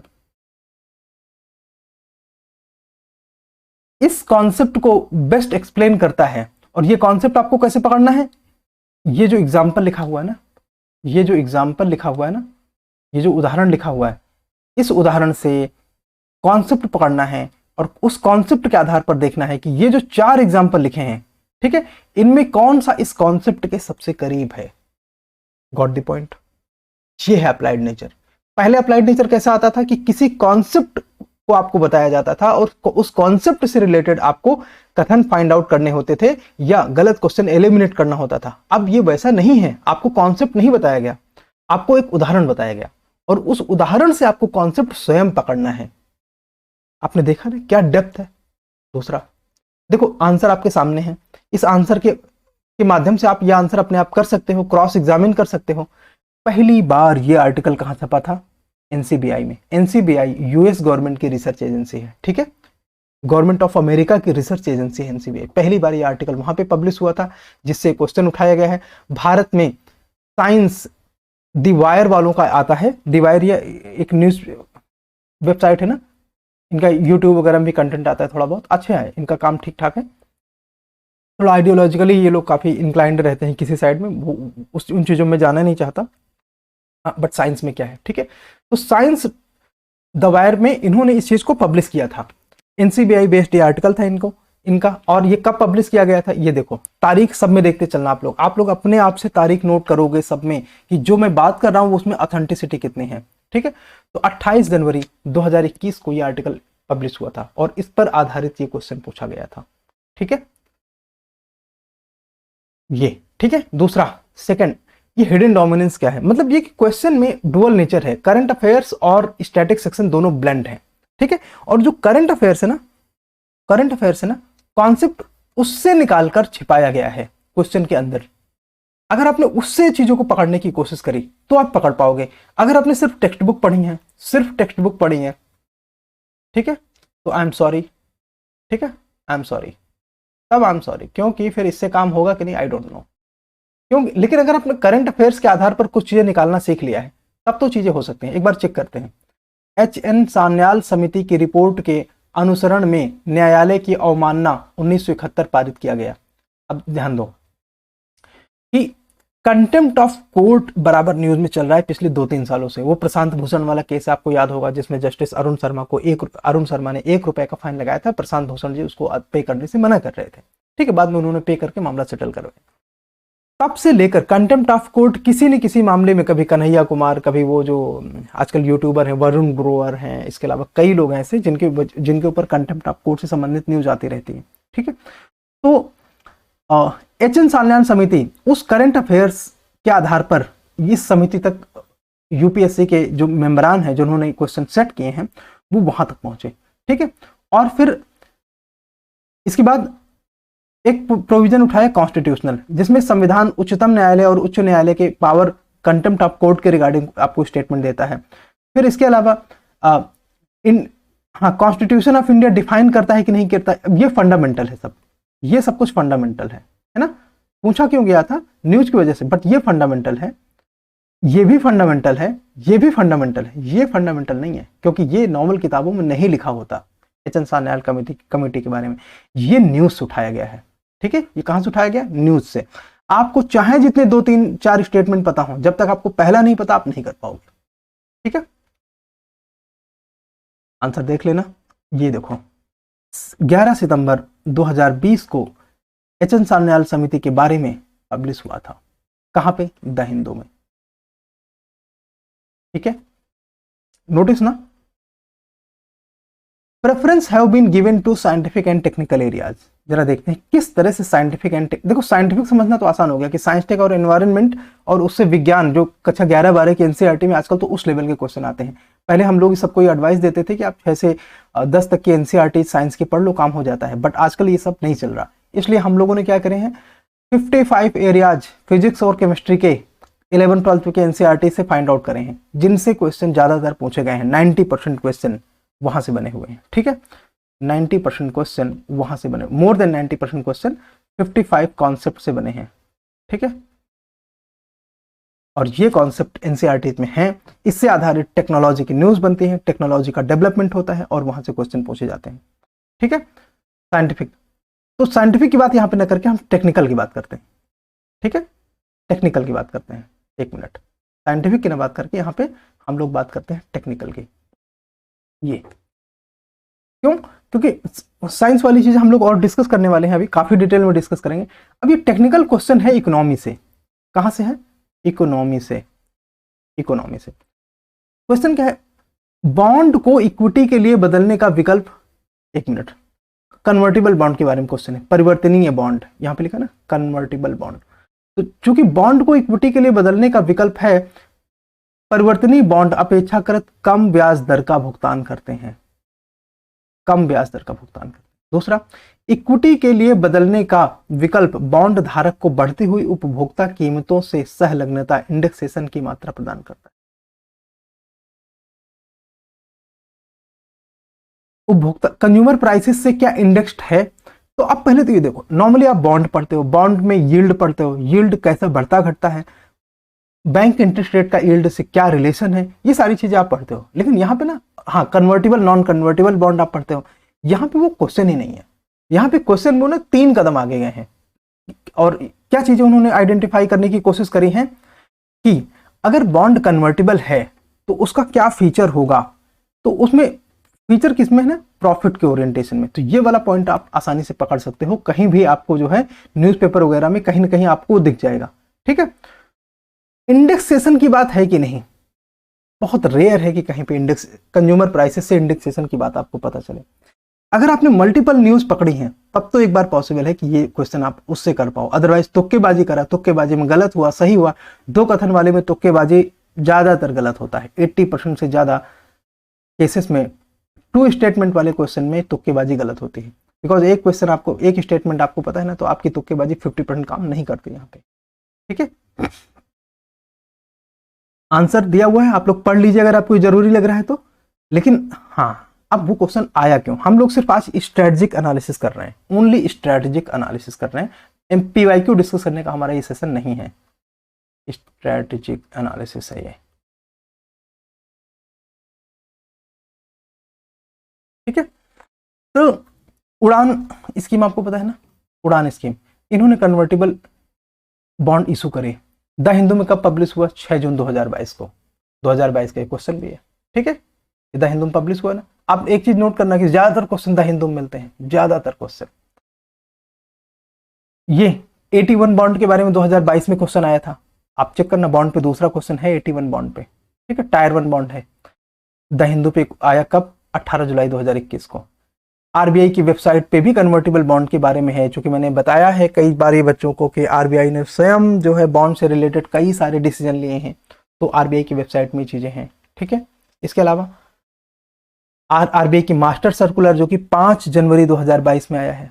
ठीक है, इस पे भी कन्वर्टेबल बॉन्ड के बारे में, नॉन कन्वर्टेबल बॉन्ड के बारे में चीजें थी, तो कन्वर्टेबल नॉन कन्वर्टेबल बॉन्ड पे इसलिए क्वेश्चन आया है ना। अगर आप सिर्फ बुक्स की बात करोगे तो इससे नहीं सही होने वाला। दूसरी बात, अच्छा क्या यह हमारे मैटर में ठीक हो जाएगा, नो नो, ऐसा कोई दावा मैं नहीं करता कि अगर आप हमारे मैटर को पढ़ लेते हैं इकोनॉमी के तो ऐसा सब कुछ सही हो जाएगा, नहीं। लेकिन हमने convertible non convertible bond, tyre 1 bond, इनके बारे में डिस्कस जरूर किया है, बट आपको एटलीस्ट द हिंदू उस तरह से पढ़ना पड़ेगा जिस तरह से हमने बताया है, इशूज को कैसे पकड़ना। अगर आपने हमारे सेशन मिस करे हैं तो वो आप देखना और आपको पता चल जाएगा। ठीक है, द हिंदू को किस तरह से पढ़ें, इशूज को किस तरह से पढ़ें, इसको हमने पीछे कवर किया था, गूगल में वो यूट्यूब में सर्च करोगे मिल जाएगा। हमारे अभी इस समय दी कॉन्सेप्चुअल आइस में वाला वीडियो नहीं है, जल्दी हम इसको जो है नया अपडेट करके फिर से डाल देंगे, यूट्यूब में आप सर्च करके पा सकते हो। टेक्निकलिटी, उस पर दूसरा क्वेश्चन देखते हैं। ठीक है, ये टेक्निकलिटी अब देखते हैं, ये कैसा क्वेश्चन है। उच्च मेघ मुख्यतः सौर विकिरण को परिवर्तित कर देते हैं और भूपृष्ठ को ठंडा करते हैं। भूपृष्ठ से उत्सर्जित होने वाले अवरक्त विकिरणों का निम्न मेघ में उच्च अवशोषण होता है और इससे तापन प्रभाव होता है। सर ज्योग्राफी का क्वेश्चन तो नहीं है, ज्योग्राफी का क्वेश्चन तो नहीं है। आप लोगों को लगा ना मैं ज्योग्राफी बोलने वाला हूं, जी नहीं। क्लाउड बेस्ड सारे क्वेश्चन ज्योग्राफी के नहीं होते। बादलों पर आधारित, आपने बादल ज्योग्राफी में पढ़े इसलिए आपके लिए सबसे आसान है किसी हम ज्योग्राफी के हवाले कर दें, जी नहीं। ये साइंस के एनसीईआरटी से क्वेश्चन है। ठीक है, साइंस के एनसीईआरटी पढ़ोगे आपको मिल जाएगा, ज्योग्राफी का एनसीईआरटी पढ़ लो नहीं मिलेगा। ठीक है, हाँ ये आंसर देख लेना। ठीक है, रोक के देख लेना जहां पे भी आपको काम लगता है। इम्पैक्टफुल चेंज एंड डायनामिज्म, ठीक है, इससे तो आजकल 2 से 3 क्वेश्चन आ रहे हैं हर साल, 2 से 3 क्वेश्चन, तो सॉरी मतलब इस तरह के इम्पैक्टफुल चेंजेस से 2 से 3 क्वेश्चन आ रहे हैं, अदरवाइज अप टू 20। अगर हम टोटल सारे सब्जेक्ट वाइज इम्पैक्टफुल चेंजेस की बात कर रहे हैं तो अप टू 20 क्वेश्चन आ रहे हैं। ठीक है, और इस तरह कहने का मतलब क्या है कि आईआर बेस्ड, ये आईआर का क्वेश्चन है, ये आईआर का क्वेश्चन है। 2 से 3 क्वेश्चन सीधे सीधे इस तरह से आ रहे हैं कि पश्चिम अफ्रीका के निम्नलिखित झीलों में से कौन सी एक सूख कर मरुस्थल में बदल गई। एक भी नाम सुने हैं क्या, विक्टोरिया सुना होगा, और फोगुबिन, ओगुटा, वोल्टा। विक्टोरिया तो सुना होगा, बाकी का नाम भी नहीं सुना होगा। आईआर की न्यूज अगर आप पढ़ रहे हो अच्छे से तो ये आपको पता चल जाएगा। क्वेश्चन आया कहां से, ये एक पता है, अफ्रीका का एक रेपुटेटेड जर्नल है अफ्रीका का। ठीक है, क्वेश्चन वहां से उठाया गया था।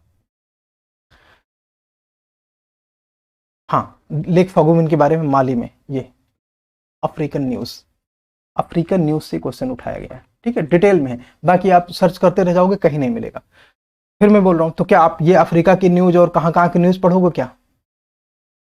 ठीक है, नहीं, आप यहां वहां हर जगह, ये 2021 27 अक्टूबर 2021 का क्वेश्चन है, न्यूज है। ठीक है, आपको ये सब नहीं पढ़ना। ये काम है उन कोचिंग इंडस्ट्रीज को जिनको आपने पे किए हैं, उनके पास जाओ, उनका गला दबाओ और ये वाले टॉपिक सब निकलवाओ। ठीक है, ये उनका काम है। इसके अलावा UPSC has displayed shift in focus what why, focus कहां शिफ्ट हो गया है? वाई पर। कैसे? जरा एक क्वेश्चन देखते हैं तो ज्यादा अच्छा समझ में आएगा, है ना। भारत के न्यायालयों द्वारा जारी रिटों के संदर्भ में निम्नलिखित कथनों पर विचार करिए। किसी प्राइवेट संगठन की, अच्छा ज्यादा, मैं फिर से आपको याद दिला दूं कि ज्यादातर क्वेश्चन 2022 के पेपर से हैं तथा 2019 से लेकर 2021 तक के भी कुछ क्वेश्चन हैं, बट मोस्टली 2022 के हैं, है ना। हमें लेटेस्ट ट्रेंड के हिसाब से चलना चाहिए। भारत के न्यायालयों द्वारा जारी रिट के संदर्भ में इन कथनों पर विचार करें। ठीक है, किसी प्राइवेट संगठन के विरुद्ध जब तक कि उसको कोई सार्वजनिक कार्य नहीं सौंपा गया हो, परमादेश नहीं जारी होगा। नॉर्मली आपको यह पता होता है कि मैंडमस यानी कि परमादेश किन परिस्थितियों में जारी होता है। ठीक है, but the case is very different. यहाँ पे वो नहीं है जो आपने जनरल सोचा, केस 2 कदम आगे है। ठीक है, व्हाट तो आपने लक्ष्मीकांत ने पढ़ लिया है। लक्ष्मीकांत आपको क्या पढ़ा सकती है? व्हाट। क्वेश्चन कहां पे है? व्हाई। ठीक है, अब ये व्हाई आपको कहां मिलेगा? द हिंदू में। एक न्यूज़पेपर अगर बेस्ट कोई पढ़ना है तो द हिंदू पढ़ो। हिंदी मीडियम वाले बोल देंगे कि हमको द हिंदू समझ में नहीं आता है। द हिंदू का डिजिटल वर्जन में हिंदी के आर्टिकल्स आते हैं। ठीक है, एक तो वो तरीका है, और दूसरा यूपीएससी में ठीक ठाक इंग्लिश आपको आनी चाहिए, तभी आप इंग्लिश क्वालिफाइंग पेपर सॉल्व करोगे। इसीलिए मैं चाहे जितना हिंदी मीडियम में पढ़ाऊं, थोड़ी बहुत अंग्रेजी तो बताता ही हूं। ठीक है, किसी कंपनी के विरुद्ध भले ही कोई सरकारी कंपनी हो, परमादेश नहीं जारी होगा। ठीक है, ये क्या ऐसा है क्या? तो ये आपको, इसके लिए आपको परमादेश का एकदम क्लियर मीनिंग है, और ये वाला पार्ट आप लक्ष्मीकांत से कर सकते हो। कोई भी लोक प्रवण व्यक्ति यानी कि पब्लिक माइंडेड पर्सन को वारंटो रिट प्राप्त करने हेतु न्यायालय में समावेशन के लिए पिटिशनर हो सकता है। वाई, ये तीनों वाई हैं। ठीक है, तीनों वाई पर है क्वेश्चन, और अगर आप ये वाला पार्ट आपको लक्ष्मीकांत से मिल जाएगा, बस बाकी दोनों नहीं मिलेंगे। तो इसलिए आपको जरूरी है कि आप इन चीजों पे अपना थोड़ा सा कमांड मजबूत रखिए। इसीलिए मैंने बोला था थोड़ी देर पहले कि न्यूज़पेपर में आपको न्यूज नहीं पढ़नी। ठीक है, इशू समझना है, इशू समझना है। ठीक है, अगर आप इशू समझ गए तो आपका दिमाग वाई पे बहुत अच्छे से काम करेगा। और ये देखो, ये प्लेस न्यूज में क्यों थे? अगर आपने ये दिमाग लगाया तो आप इनको कर सकते हो। चार्ट, गिनी, लेबनान, ट्यूनीशिया। ठीक है, ये प्लेस न्यूज में क्यों थे? ठीक है, अदरवाइज नहीं। अगर आप ये सोच रहे हो कि आप ज्योग्राफी की या कोई वर्ल्ड ज्योग्राफी की कोई मोटी मोटी किताब ले आओगे, पढ़ लोगे, कुछ भी नहीं होने वाला। एक भी स्टेटमेंट इनसे आप ना तो एलिमिनेट कर पाओगे ना सेलेक्ट कर पाओगे। अगर आप द हिंदू अच्छे से पढ़ते हो, ठीक है, अगर आप द हिंदू अच्छे से पढ़ते हो तो ये चीजें उसमें आपको मिल जाएंगी। अच्छे से पढ़ने का मतलब क्या है? इशू समझो ना, कि चार्ट, लेबनान, गिनी, ट्यूनीशिया न्यूज में क्यों है। और ऐसा नहीं कि पहली बार पूछा है, इससे पहले इजराइल पे क्वेश्चन पूछ चुका है, येमेन पे क्वेश्चन पूछ चुका है, ईरान पे क्वेश्चन पूछ चुका है, टर्की पे क्वेश्चन पूछ चुका है, इससे पहले ब्लैक सी पर इससे पहले क्वेश्चन पूछ चुका है। वो एकदम सिंपलिस्टिक क्वेश्चन नहीं थे, है ना। तो ये ऐसा नहीं कि मैं आप ये बोल दो कि हाँ अच्छा ये मैं रेयर सा क्वेश्चन कहीं से यूपीएससी के पेपर से उठा के ले आए। जी नहीं, मैंने यूपीएससी 2022 के मेजर क्वेश्चन रखे हैं, पुराने इस तरह के क्वेश्चन आए हैं। और ये इनोवेशन वाला पार्ट ना इग्नोर मत करना, इसमें एलिमिनेशन काम नहीं करता। एलिमिनेशन इस पर काम नहीं करता, इस पर एलिमिनेशन काम नहीं करता। ठीक है, ये केवल एक युग्म सही, दो युग्म सही, ये अपने आप में थोड़ा अलग है। इसमें जब तक आपको ऑल फोर स्टेटमेंट्स सही से आपको जानकारी नहीं है, तब तक कोई फायदा नहीं। ठीक है, आप तुक्केबाजी करोगे, तुक्केबाजी में गलती हो सकती है। Okay, instead of asking direct question, ये आपसे इनडायरेक्ट और एनालिटिकल क्वेश्चन पूछता है। ठीक है, ये नया नहीं है, ये फिनोमेना पुराना है, बट अभी भी ये काम का है। ये इनडायरेक्ट और एनालिटिकल क्वेश्चन यूपीएससी हमेशा से पूछता है। मतलब मैं आपको बता सकता हूं, 1973 से लेकर आज तक यानी कि 2022 तक के पेपर मैंने देखे हैं, ये क्वेश्चन पहले भी आते थे, लेकिन ये अभी भी ये मेथड काम का है, ये मेथड अभी भी काम का है, इसलिए इसको फॉलो कर लेंगे, ठीक है। सो एक मिनट, हाँ, इसमें देखना क्या है कि किस तरह से एनालिटिकल क्वेश्चन आते हैं, उनमें डेप्थ का लेवल क्या है, और उस हिसाब से हम अपनी प्रिपरेशन को गाइड कर सकते हैं, है ना। जैसे कि यूएस फेडरल रिजर्व सख्त मुद्रा की नीति अगर अपनाता है तो पूंजी पलायन की ओर ले जा सकता है ना। कैपिटल फ्लाइट मतलब कैपिटल चली जाएगी भारत से अमेरिका। पूंजी पलायन वर्तमान विदेशी वाणिज्यिक ऋण ग्रहण वाली फर्मों की ब्याज की लागत को बढ़ा सकता है, मतलब एक्सटर्नल कॉमर्शियल बारोइंग में ब्याज की लागत को बढ़ा सकता है। घरेलू मुद्रा का अवमूल्यन एक्सटर्नल कॉमर्शियल बारोइंग से संबद्ध मुद्रा के जोखिम को घटाता है। देखो, अब अगर आपको एक्सटर्नल कॉमर्शियल बोरोइंग, मसाला बॉन्ड, वो सारे फीचर, इसके अलावा NRRR, RRR, वो वाले प्रिंसिपल आपको अच्छे से पता है ना, ठीक है, तो इनमें आप लिंक स्टैब्लिश कर सकते हो और इसको ठीक कर सकते हो। ये इनडायरेक्ट क्वेश्चन है और इसमें ना एनालिसिस काफी ज्यादा है और काफी डेप्थ है, इसमें काफी डेप्थ है, ठीक है। तो बस मेरा कहने का ये मतलब ये है कि जब भी आप अपने विषय के कॉन्सेप्ट्स को पढ़ें तो उनमें गहराई होनी चाहिए, ठीक है, because UPSC paper is very conceptual, है ना, और इसीलिए हम लोग लेके आए हैं कॉन्सेप्चुअल आईएएस, दी कॉन्सेप्चुअल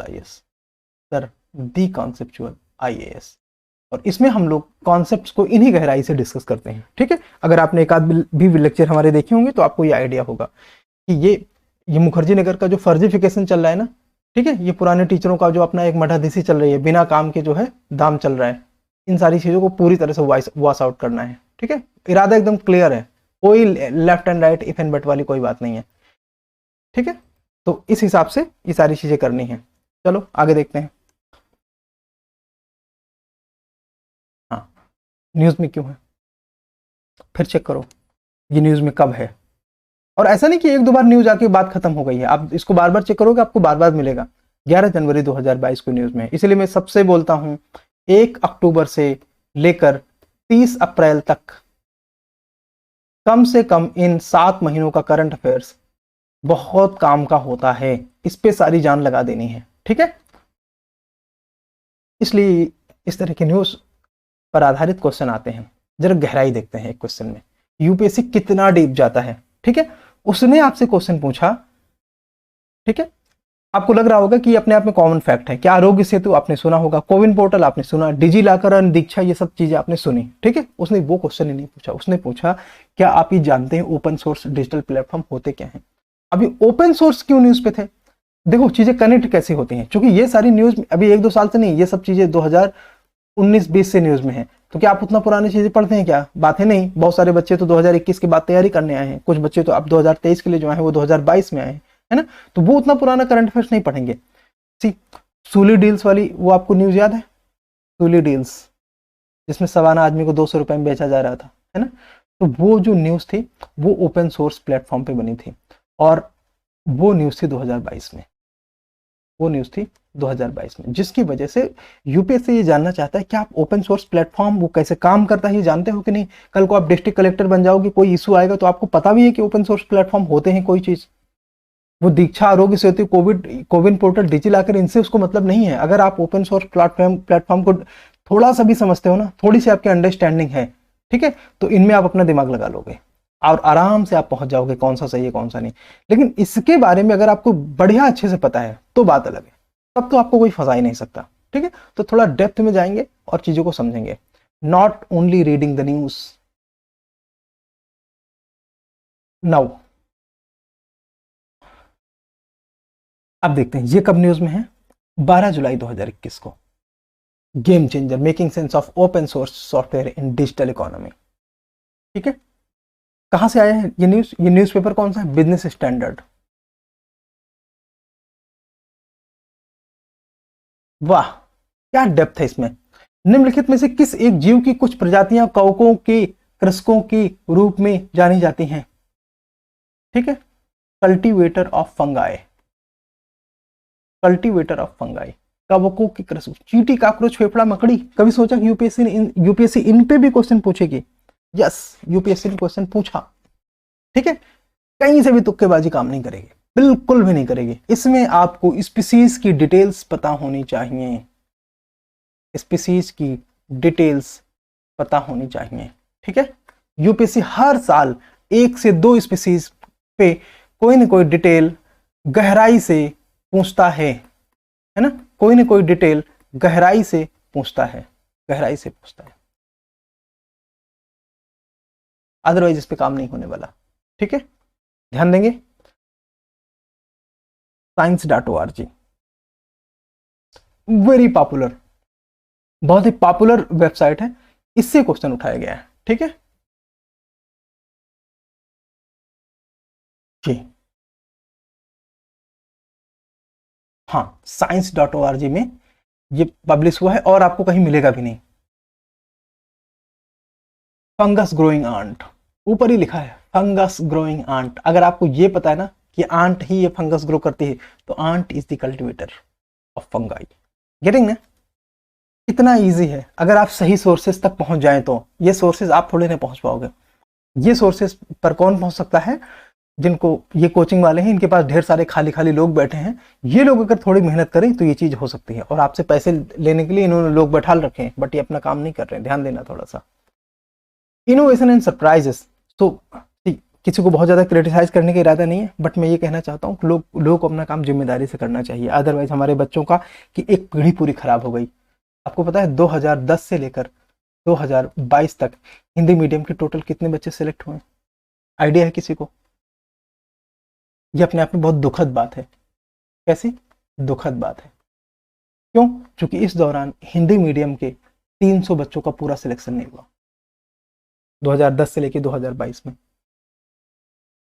और बीच में तो एक साल ऐसे भी आए जहां पे केवल 20 से 25 सिलेक्शन ही हुए हिंदी मीडियम में, ऐसा भी हुआ। तो हम ये कह सकते हैं ना कि मोर देन अ जनरेशन, कम से कम 2 पीढ़ियां, अगर हम 12 साल की बात करें 6 अटेम्प्ट होते हैं, तो 2 जनरेशन। और हिंदी मीडियम के कितने बच्चे तैयारी करते हैं आपको पता है? 3 लाख से ज्यादा। प्री में जितना फॉर्म पड़ता है 75% फॉर्म हिंदी मीडियम वाले डालते हैं। इंग्लिश मीडियम का फॉर्म प्रीलिम में केवल 25% या उससे भी कम पड़ता है। ठीक है, 75% फॉर्म हिंदी मीडियम के लोग प्रीलिम में डालते हैं। इसका मतलब मैं मान के चलता हूँ कुछ सिंसियर एस्पायरेंट हैं, उनका सिलेक्शन नहीं हो रहा है। ये अपने आप में दुखद बात है। पिछले 12 सालों में अगर केवल 300 हिंदी मीडियम के सिविल सर्वेंट बने हैं तो ये बहुत ही दुखद है। क्योंकि उससे ठीक 2-3 साल पहले यानी कि 2006, 7, 8 के टाइम में 50% सिलेक्शन हिंदी मीडियम में होता था। तब अकेले एक साल में 300-400 IAS IPS सब बनते थे हिंदी मीडियम के बच्चे। किसकी गलती है? किसी न किसी को तो जिम्मेदारी लेनी पड़ेगी ना। कैसे कह दिया जाए कि ये मुखर्जी नगर और करोल बाग में जो हिंदी मीडियम की कोचिंग वाले हैं काम अपनी जिम्मेदारी से कर रहे हैं? ठीक है, ये ध्यान देने की ज़रूरत है। और आप लोग भी थोड़ा सतर्क रहो, आपका टाइम यहाँ पे किल किया जा रहा है। ठीक है, इसको मैं तो ईजी नहीं ले सकता। चलो देखते हैं। अच्छा, अब आप लोग मेरे पे कमेंट नहीं शुरू कर देना, मेरा मीडियम इंग्लिश था। ठीक है, हाँ। नॉट ऑलवेज एलिमिनेशन, इन चीज़ों में एलिमिनेशन काम नहीं करता है। क्यों? अब आपको ये सारी चीज़ें ज्योग्राफी मिल जाएगा, ये ज्योग्राफी मिल जाएगा, ये भी ज्योग्राफी में, और ये एनवायरनमेंट की किताबों में मिल जाएगा। ठीक है, हाँ। तो मतलब ये कि ये सीधे सीधे फैक्चुअल है। जो मैं बोलता नहीं था कि अभी भी 35 से 40 क्वेश्चन हैं जो कि आपकी किताबों से सीधे सीधे आते हैं, लेकिन जब तो आपको वो कॉन्क्रीट याद नहीं होंगे तब तक गड़बड़ हो जाएगा और आप सारे कुछ याद नहीं कर सकते। इसलिए थोड़ा सा अपने एरिया और होराइजन को बढ़ाइए, थोड़ी अपनी समझ डेवलप करिए। और हर चीज़ को रट्टा मारने से अच्छा है कि अपनी तैयारी में जो इजीली किया जा सकता है, जो काम इजीली किया जा सकता है ना, उनसे अपनी तैयारी करिए। किताबों को आप A to Z रट्टा नहीं मार सकते। ठीक है, और इनमें एलिमिनेशन काम नहीं करता, इनमें एलिमिनेशन काम नहीं करेगा। ये हम पीछे बात कर चुके हैं क्यों नहीं करेगा। क्योंकि आपको मान लीजिए 1-2 पता है ना, तो वो कह तो रहा है कि हो सकता है 4 युग्म मैच हो सकता है 3 युग्म मैच हो। आप मान लो जानते हो कि अच्छा पहला नहीं मैच है, दूसरा नहीं मैच है, तो आपको ये क्या पता कि केवल 1 मैच है या केवल 2 मैच है ना। मान लो आपको ये पता है कि हाँ तीसरा भी नहीं मैच है, तो अब तो पता है कि 1 मैच होगा, अदरवाइज नहीं बात बनेगी। ठीक है ना, मतलब 3 एलिमिनेट करोगे तो काम बनेगा। और कॉमन सेंस अभी भी काम करता है। हाँ, software as a service platform के बारे में क्वेश्चन है। ठीक है, सॉफ्टवेयर एज ए सर्विस, देखो ये पता है क्या, ये ना इंफ्रा है, इंफ्रास्ट्रक्चर है। जिसमें आपको अपना इंफ्रा बनाने की जरूरत नहीं है, दूसरे के इंफ्रा को आप किराए में यूज कर सकते हो, पैसा पे करो उनका रेंट और अब आप उसको यूज कर सकते हो। उसको रेंट नहीं बोलेंगे, बेसिकली चार्जेस बोलेंगे, उसको चार्जेस बोलेंगे। इस तरह के शब्दों पे भी क्वेश्चन आ सकता है, आप सावधान रहना। तो सॉफ्टवेयर एज ए सर्विस क्रयकर्ता प्रयोक्ता अंतर पृष्ठ को अपनी आवश्यकता अनुसार निर्धारित कर आंकड़ों के क्षेत्र में बदलाव ला सकते हैं। ऐसे अगर आपको पता है ना अच्छे से, तभी आप ये क्वेश्चन कर सकते हो। ठीक है, आउटलुक हॉटमेल। अब आप ये सोचो कि क्या एसएएस आपको कहीं से ज्यादा रटने या पढ़ने की जरूरत है? नहीं। जब भी आप चीजें गूगल, जीमेल, आउटलुक कुछ भी कहीं पे इस्तेमाल करते हो ना, आप थोड़ा सा ध्यान देना, तो आपको एसएएस का जिक्र वहां पे दिखाई देगा। ठीक है, तो ये इस तरह की चीजें कॉमन सेंस से आप कर पाओगे कि हाँ सॉफ्टवेयर एज ए सर्विस है, वो प्लेटफॉर्म है, उसमें आप इनपुट आउटपुट कुछ भी अपने हिसाब से ले दे सकते हो, तो इसलिए वो ओपन सोर्स है या क्या है, केवल प्लेटफॉर्म है, वो चीज आप कर सकते हो। ठीक है, अभी क्वेश्चन आया क्यों, ये भी जरूरी है। हाँ, 17 मई 2022 में, ये उसके पहले भी न्यूज था, वो मुझे 17 मई की 2022 की न्यूज दिख गई, तो इसको मैंने यहाँ पे ले लिया था। ठीक है, तो यहाँ पे सॉफ्टवेयर एज अ सर्विस के बारे में इंडियन एक्सप्रेस ने पब्लिश किया था, इंडियन एक्सप्रेस ने। ठीक है, और उन्होंने यूपीएससी एसेंशियल बोल के पब्लिश किया है, देखो कितना काम का है। टर्मिनोलॉजीज पे अभी भी एक आध क्वेश्चन, एक दो क्वेश्चन तो आता रहता है, जैसे कि उसने क्वेश्चन पूछा ग्रीन वॉशिंग। ठीक है, बट इस टर्म के पीछे ना अपने आप में पूरी एक स्टोरी होती है, पूरी एक स्टोरी होती है। स्टोरी होने का मतलब क्या है, कुछ कॉन्सेप्ट है, कुछ न्यूज है, ठीक है, कुछ वायलेटर्स हैं। वायलेटर्स करने का मतलब जिन्होंने कानून तोड़ा है। ठीक है, तो ये सारी चीजें होती हैं जिसकी वजह से, और उसका कुछ इम्पैक्ट है, कुछ मेजर इम्पैक्ट है। तो इन सारी वजहों से ग्रीन वॉशिंग पर यूपीएससी ने क्वेश्चन पूछा। ठीक है, तो जब भी न्यूज़पेपर में, खास तौर से मैं फिर कह रहा हूं, अगर आप द हिंदू पढ़ रहे हैं तो सही काम कर रहे हैं, अगर आप द हिंदू पढ़ रहे हैं तो इस तरह के टर्म्स पे थोड़ी सी नजर रखेंगे। ठीक है, कि जब भी कोई environment, science and tech, economy या कोई भी आपके यूपीएससी सिलेबस से मैच्ड एरिया में नए टर्म्स यूज होते हैं, तो आप ये देखिए कि उस टर्म्स का इम्पैक्ट फैक्टर क्या है, उस टर्म्स से रिलेटेड न्यूज में आखिर दम कितना है, ये कितनी ऑडियंस को प्रभावित करता है, क्या इसका प्रभाव 10, 20, 30 लोगों पर है, या इसका प्रभाव देश की बड़ी आबादी पर है। अगर किसी भी टर्म या कोई न्यूज, किसी भी आर्टिकल, कोई भी इशू का प्रभाव बड़ी आबादी पर है, तभी हम उसे हाई इंपैक्ट फैक्टर न्यूज मानते हैं, हाई इंपैक्ट फैक्टर न्यूज मानते हैं। ठीक है, और तब वो यूपीएससी द्वारा पूछे जाने की प्रोबेबिलिटी में बढ़ जाता है। यस सर एंड मैम, देखिए द हिंदू पर ये आया है। ठीक है, द हिंदू पर ही ये आया है। कब आया है? 21 अक्टूबर 2021 को। निम्नलिखित में से कौन सा एक कथन पोलर कोड को बेस्ट डिस्क्राइब करता है? पोलर कोड, ये दूसरा टर्म हो गया। ठीक है, इसके पहले ग्रीन वॉशिंग एक टर्म हो गया, अब पोलर कोड पे उसने क्वेश्चन पूछ लिया। ठीक है, तो फिर अब आप देखिए कि ये आपकी सिंपल ज्योग्राफी नहीं है, और आप ज्योग्राफी में नॉर्मली पोल्स जानते हो। ठीक है, बट ये है पोलर कोड। ये न्यूज में क्यों है? तो जाहिर सी बात है, पोल्स में कुछ ऐसा हुआ है जिसके आधार पर कुछ बड़े प्रभावशाली कदम उठाए जाने की जरूरत है, कई सारी कंट्रीज को उसमें नेगोशिएट करने की जरूरत है, जिसकी वजह से ये वाला क्वेश्चन बनाया गया। ठीक है, न्यूज में देख लेते हैं। फिर इंडियन एक्सप्रेस ने इसको पब्लिश किया। हाँ देखो, मैं बोल रहा हूँ द हिंदू के बाद बेस्ट चॉइस इंडियन एक्सप्रेस ही है। और कब? फरवरी 2022 में। तो वहां पर पोलर कोड अपने आप में न्यूज में आया। ठीक है, जिसकी वजह से पोलर कोड पे क्वेश्चन बनाया गया। ठीक है, ये ध्रुवीय जल राशियों में परिचालन कर रहे जहाजों के लिए सुरक्षा का अंतरराष्ट्रीय कोड है। ठीक है ना, आगे देखते हैं।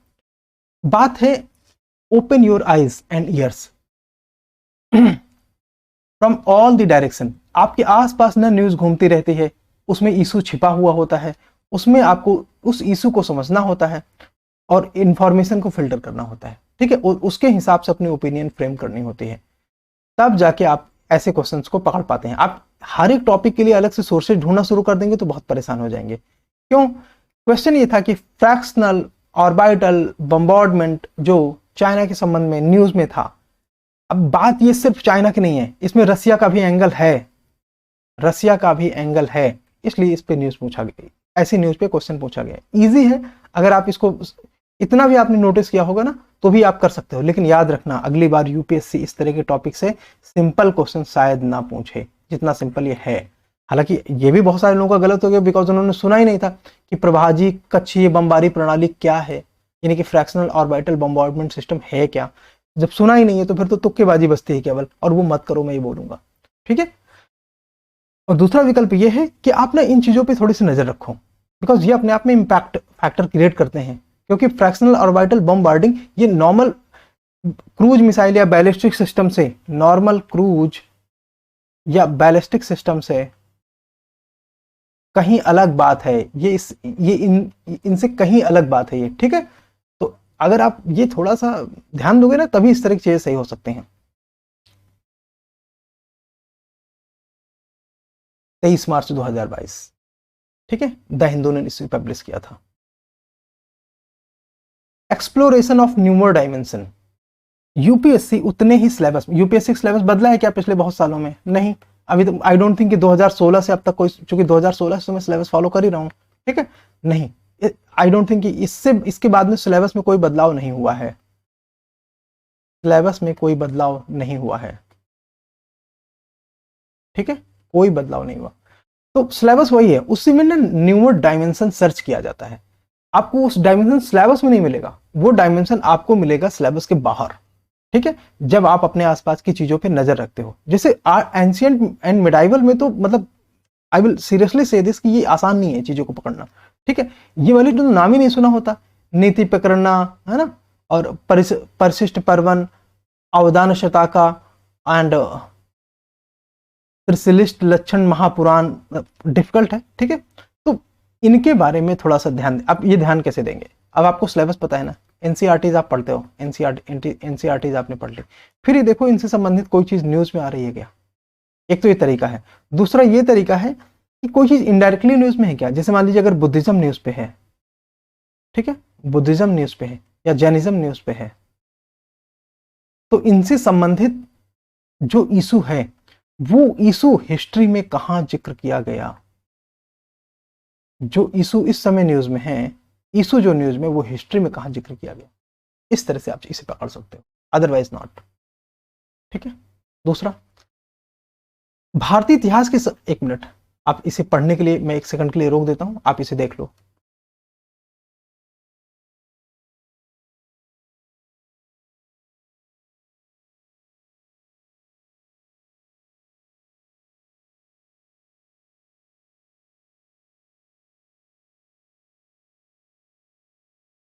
चलिए, भारतीय इतिहास के संबंध में कुलह धारण कौन होते थे? कुलह धारण, और अगेन ये फिर वही बात है, सेम सिलेबस और गहराई है।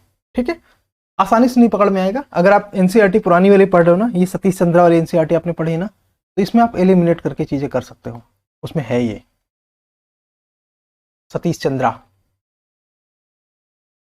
हाल के वर्षों में वियतनाम विश्व में सबसे तेजी से बढ़ती, अभी वियतनाम के डेटा आप कैसे याद रखोगे? वियतनाम की इकोनॉमिक डेटा आप कैसे याद रखोगे? ठीक है, ये कैसे याद रखोगे?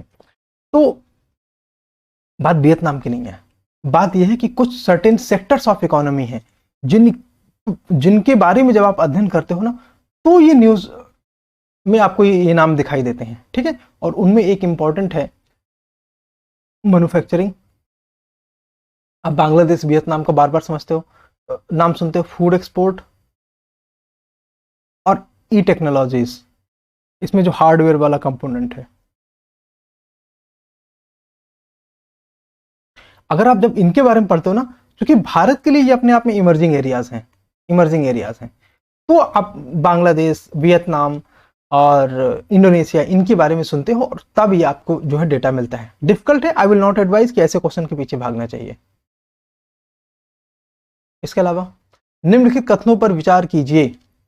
फिर देखिए बीडीबीडी न्यूज में क्यों है इंपैक्ट फैक्टर। अगर आपने इंपैक्ट फैक्टर पे थोड़ा सा ध्यान दिया होगा, तो ये साउथ सूडान में जो सिविल क्राइसिस चल रही है ना, ठीक है, और सोमालिया, उससे जो इथियोपिया सोमालिया जो उससे माइग्रेशन से प्रभावित हो रहे हैं, तो जिसकी वजह से ये अपने आप में न्यूज में आया, आईआर का क्वेश्चन है, ठीक है, तभी आप पकड़ पाओगे, नहीं तो फिर ऐसे क्वेश्चन को छोड़ देना चाहिए अगर आपने आईआर में इनको पढ़ा नहीं डिटेल में। इसमें तुक्केबाजी ना सबसे डेंजरस होती है, क्योंकि आप सच में आपको पता नहीं होता, आपने सिर्फ देश के नाम सुने हैं जिसकी वजह से आपको लगता है आपको पता होगा, बट वो बात नहीं है, ठीक है।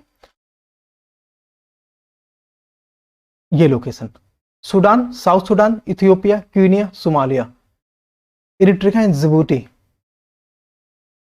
इसके अलावा निम्नलिखित देशों पर विचार कीजिए, इनमें कौन कौन से ऑर्गेनाइजेशन ऑफ टर्किक स्टेट्स के मेंबर हैं, क्योंकि टर्किक स्टेट्स मेंबर ये आर्मेनिया अजरबैजान वार के बाद से ही काफी न्यूज में थे, और फिर वो एरिया तो फिलहाल अब यूक्रेन वार की वजह से, है ना, ये सारे मल्टीपल फैक्टर हैं जिसकी वजह से ये सारी न्यूज में है, और आपको इस वजह से इनके बारे में पता होना चाहिए, ठीक है। ये है, एक मिनट, देखो ये जो ब्लू वाले हैं ना ये ऑब्जर्वर स्टेट है, इनको माइनस तो करो जरा, हटाओ इनको। ये जो ग्रीन वाले हैं ना ये ऑर्गेनाइजेशन फॉर टर्किक स्टेट के मेंबर हैं, ग्रीन वाले।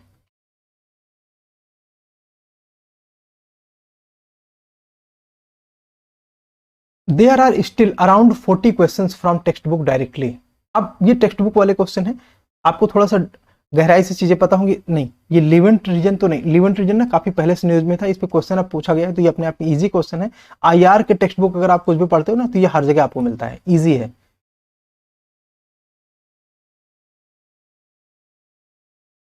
और ये सारे क्वेश्चन हैं जो आपको नॉर्मली टेक्स्ट बुक में मिल जाते हैं। और देखते हैं, निम्नलिखित समूहों में ऐसी जातियां होती हैं जो अन्य के साथ सहजीवी संबंध बना सकती हैं, ठीक है। सहजीवी संबंध के बारे में आपको पता चल जाएगा, फंगाई प्रोटोजोआ के बारे में पता चल जाएगा, ये निडेरियंस के बारे में आपको बायो की एनसीईआरटी में मिलेगा, एनसीईआरटी, ठीक है। 9-10 में तो बिल्कुल भी नहीं मिलेगा, मिलेगा 11-12 में ही, बट वो मैं पढ़ने की सलाह नहीं देता, बिकॉज वो नीट और IITians वो लोग पढ़ते हैं, तो 11-12 के एनसीईआरटीज में आप सिलेक्टेड एरिया चैप्टर्स कुछ प्रिंट आउट निकाल के अलग से रख के उनको पढ़ के रिवाइज कर सकते हो। पूरी एनसीईआरटी के पीछे भागना समझदारी नहीं है, ठीक है, उसका कॉस्ट बेनिफिट नहीं है। अच्छा, ये क्लास 7 के एनसीईआरटी में था, तो ये तो फिर आपके लिए आसान है। ये आपके गुप्त वंश वाले उसमें से आप देख सकते हैं ढेर सारे स्टेटमेंट्स दिए गए हैं, बट फिर भी इसमें एनालिसिस का उपयोग है। अगर आप इसमें ये सोचते हैं कि सिंपल आपको फैक्ट पता होने से काम चल जाएगा तो नहीं, क्योंकि इस तरह से स्टेटमेंट आपको किताब में लिखा हुआ नहीं मिलेगा। आपको अपने आप से दिमाग लगाना पड़ेगा, तब आपको पता चलेगा कि हाँ 7वीं शताब्दी के आरंभ में हर्षवर्धन के उत्थान तक उत्तर भारत में किन किन राज्यों का शासन था, है ना। ये गुप्त वंश की बात है, ठीक है, पोस्ट गुप्ता पीरियड। ध्यान से देखोगे तो इस तरह के क्वेश्चन हो जाते हैं, और खासतौर से इनमें एलिमिनेशन बहुत अच्छा काम करता है। अगर आप 2 गलत कर पाते हो ना तो स्टेट ऑप्शन ही नहीं बचता, फिर आसानी से कर पाते हो। जैसे 2 और 5 इसमें करेक्ट नहीं है, बस अगर आप इसी से पकड़ ले गए तो काम हो गया।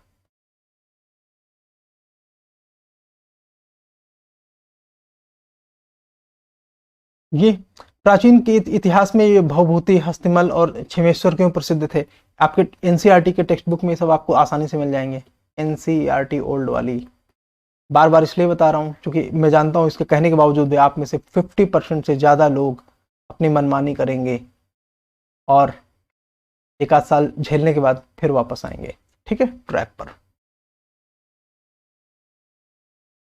सिंधु नदी प्रणाली के संदर्भ में निम्नलिखित 4 नदियों में से 3 नदियां इनमें से किसी एक नदी में मिलती हैं, ठीक। आपने बस इन नदियों के बारे में मैप में ठीक से देखा है कि नहीं, अगर आपने देखा है तो काम हो जाता है, या एनसीईआरटीज में आपने इनके बारे में सावधानी से पढ़ी है कि नहीं तो काम हो जाएगा। इजी, ऐसे क्वेश्चन को तो हम कठिन नहीं कर सकते, इजी ही कहेंगे, हाँ, लेकिन ये मुझे पता है कि ऐसे क्वेश्चन भी आपके गलत होते हैं। भारत के संविधान पर ये देखो राइट टू प्रिवेसी पे क्वेश्चन है। के.एस. पुट्टास्वामी जजमेंट के बाद, के.एस. पुट्टास्वामी जजमेंट जिसने राइट टू प्रिवेसी को फंडामेंटल राइट डिक्लेयर किया, ठीक है, उसके बाद से ये न्यूज में है और राइट टू प्राइवेसी में कई सारे क्वेश्चन पूछे जा चुके हैं। 2021 में क्वेश्चन पूछा गया था, आर्टिकल 21 के अंतर्गत आएगा।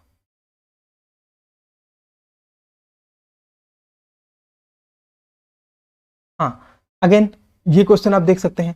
आप अगर अपनी बुक को सीरियसली फॉलो करते हैं तो ये क्वेश्चन आप आसानी से कर सकते हैं। ठीक है, ये सारे क्वेश्चन आप आसानी से फॉलो कर सकते हैं अगर आप अपनी बुक्स को ध्यान से पढ़ते हैं तो। ये इस तरह के क्वेश्चन आपको टेक्स्ट बुक में मिल जाते हैं। बट आपको बस मैं ये दिखा इसलिए रहा हूं कि आप ना ऊपर ऊपर देख के, या अगर आपने समझ नहीं विकसित करी अपनी बुक में, समझ नहीं विकसित कर रहे हैं तो आपके ये वाले क्वेश्चन भी गलत होंगे और फिर आपका स्कोर 60 भी क्रॉस नहीं होगा। मतलब 90 क्रॉस करने के लिए आपके टेक्स्ट बुक वाले क्वेश्चन सही होने चाहिए। टेक्स्ट बुक वाले क्वेश्चन आपके कम से कम सही हों और आपने कुछ न्यू यूज के आधार पर एडिशनल क्वेश्चंस ऐड करे हों तो आप 90 स्कोर पा सकते हो, अन्यथा नहीं, अन्यथा ये दिक्कत है।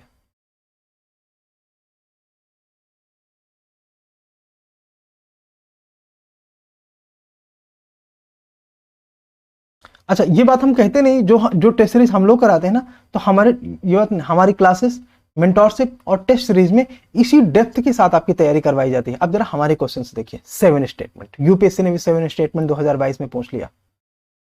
हमसे ज्यादातर लोग ये एडवाइस देते थे कि ये 6-7 स्टेटमेंट वाले क्वेश्चन यूपीएससी कहाँ पूछती है। 2022 में 6 स्टेटमेंट के भी क्वेश्चन है, 7 स्टेटमेंट वाले भी क्वेश्चन है। हम लोगों ने उससे पहले ही 7 स्टेटमेंट वाले क्वेश्चन पूछे थे। ठीक है, तो we don't just say, again आप देख सकते हैं हम लोगों ने उतने गहरे क्वेश्चन पूछे हैं। ये हमारी पुरानी टेस्ट सीरीज के क्वेश्चन है। ठीक है, ये भी पीयूसीएल पे क्वेश्चन था। आप देख रहे हैं क्वेश्चन में लंबाई चौड़ाई बहुत ज्यादा है। अगेन मैचिंग वाले, ये देखो, ये नेचर वाले क्वेश्चन हमने पूछे हैं, देख रहे हैं ना। निम्नलिखित पर देखिए, ये जो इनोवेशन है ना, हमने ये क्वेश्चन पूछे हैं। सेम यूपीएससी ने वेब 3 पे क्वेश्चन पूछा था और हमने पांचों, टोटल 5 वेब होते हैं, पांचों वेब पे हमने क्वेश्चन पूछ लिया था। ठीक है, अगेन जैसे कि नाटो न्यूज पे है यूक्रेन वार की वजह से, है ना। पोलर कोड आया आर्कटिक, आर्कटिक में जो न्यूज है उसकी वजह से, उसकी वजह से आया था क्वेश्चन पोलर कोड पर। नाटो न्यूज पर है बराबर, क्यों? यूक्रेन वार की वजह से, यूक्रेन रसिया वार की वजह से। तो पॉसिबिलिटी है 2023 में नाटो पे क्वेश्चन होने की। ठीक है, ध्यान देंगे। तो what is the way forward, basically करना क्या है आगे। द हिंदू इंडियन एक्सप्रेस योजना एंड ऑब्जर्वर रिसर्च फाउंडेशन, ये मैं कराऊंगा। ओआरएफ ना, मैं बहुत जल्दी इसको कवर करने वाला हूं। आप लोग को ओआरएफ में मान के चलिए कि नियरली साल में कितने, करीब पूरे साल में 300 के आसपास आर्टिकल होंगे जो कि मैं कराऊंगा। आपके करंट अफेयर्स के 50% से ज्यादा एरियाज इससे कवर होंगे। मतलब कम से कम 25 क्वेश्चन की आपको बढ़त मिलेगी ओआरएफ फॉलो करने के बाद। ठीक है, श्योरली वो मैं कराऊंगा। इसके अलावा आप द हिंदू, हाँ द हिंदू और इंडियन एक्सप्रेस भी मैं कवर करूंगा, लेकिन आप लोग अपनी पसंद से एक न्यूज़पेपर कोई सा भी, एनीवन, नॉट टू, एनीवन, आप अपनी पसंद से अच्छे से देखना शुरू कर दो। अगर आप दोनों देख सकते हो, आपकी वो स्पीड है पढ़ने की, इट्स गुड। ठीक है, गवर्नमेंट वेबसाइट रेगुलर आपको देखना है। ये काम कोचिंग वाले नहीं करेंगे, ये काम आपको स्वतः करने हैं, ये काम आपको स्वतः करने हैं। कोचिंग वालों के भरोसे इस चीज के लिए नहीं बैठेंगे। सिलेक्ट मिनिस्ट्रीज के बारे में, जैसे पीआईबी का पढ़िए तो उसमें कौन कौन सी ministry, ministry of finance, department of science and technology, ministry of environment forest and climate change, ministry of external affairs, NITI Aayog, RBI, और एक ये मिनिस्ट्री ऑफ होम अफेयर्स। ये नहीं लिखा, इंपॉर्टेंट है। तो इसके बारे में आपको मिनिस्ट्रीज की वेबसाइट आपको रेगुलर चेक करनी चाहिए। बस मैं ये कहूंगा, जब भी आपको कोई न्यूज उस तरह की इंपॉर्टेंट मिले, आप वेबसाइट चेक करो, एक बार आदत बनो। और हाँ देखो, मैं भूल गया, बहुत इंपॉर्टेंट है आरबीआई की वेबसाइट, बहुत ज्यादा क्वेश्चन तो यहां से आते हैं। ठीक है, नीति आयोग की वेबसाइट, देखो इसमें सब नहीं लिखा है, इसलिए ये मत मान के चलना कि सब लिखा है। हाँ, नीति आयोग तो लिखा है, गुड। अच्छा, आरबीआई भी लिखा है, बहुत अच्छा है। एमएचए बस नहीं लिखा था, है ना, चलो ठीक है। Open your eyes and years from the all direction, चीज़ों को देखिए। जब भी आप न्यूज़ देखते हैं तो कुछ इन्फॉर्मेशन को फिल्टर करिए, उससे आपका काम होने वाला है। अपनी कॉन्सेप्चुअल अंडरस्टैंडिंग बनाइए, और कॉन्सेप्चुअल अंडरस्टैंडिंग बनाने के लिए कहाँ आना है, मैं अपना प्रचार बार बार नहीं करूंगा, आप लोग देखो हमारा चैनल। ठीक है, since major journals are covered by UPSC which might be difficult for an individual to handle, therefore a mentor will be helpful। ठीक है, कोचिंग वाले ये काम नहीं करेंगे, इतना आसान नहीं है, है ना, उसके लिए आपको चाहिए मेंटर।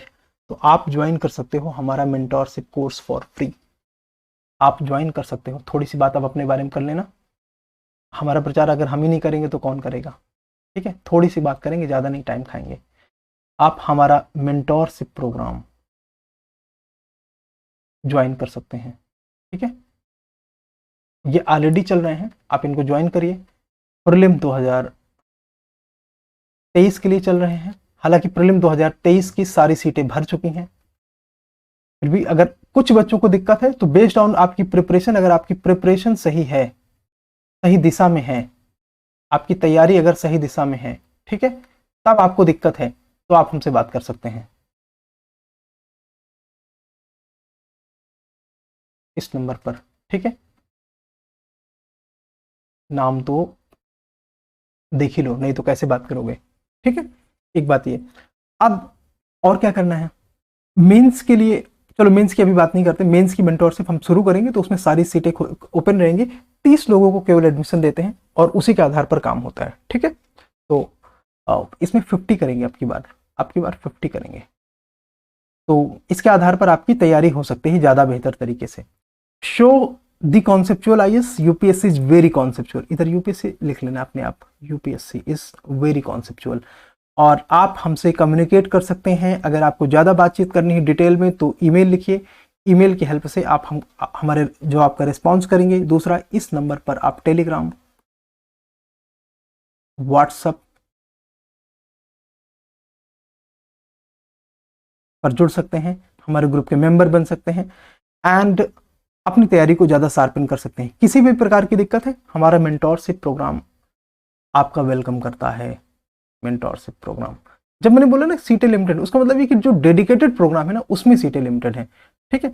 अदरवाइज आप ये प्रोग्राम ज्वाइन कर सकते हैं, मतलब अपने कभी कभार हेल्प के लिए इसमें आप ज्वाइन कर सकते हो, उसमें दिक्कत नहीं है। मतलब वंस इन अ वीक अगर आप मुझसे कॉल करके बात करना चाहते हैं तो आप इसमें बात कर सकते हैं। कोई भी गाइडेंस प्रोग्राम, स्ट्रेटजी डिस्कस करना चाहते हैं नेक्स्ट 75-80 डेज के लिए, 75 डेज के लिए, तो वो विंडो ओपन है, ठीक है, उसमें कोई दिक्कत नहीं है।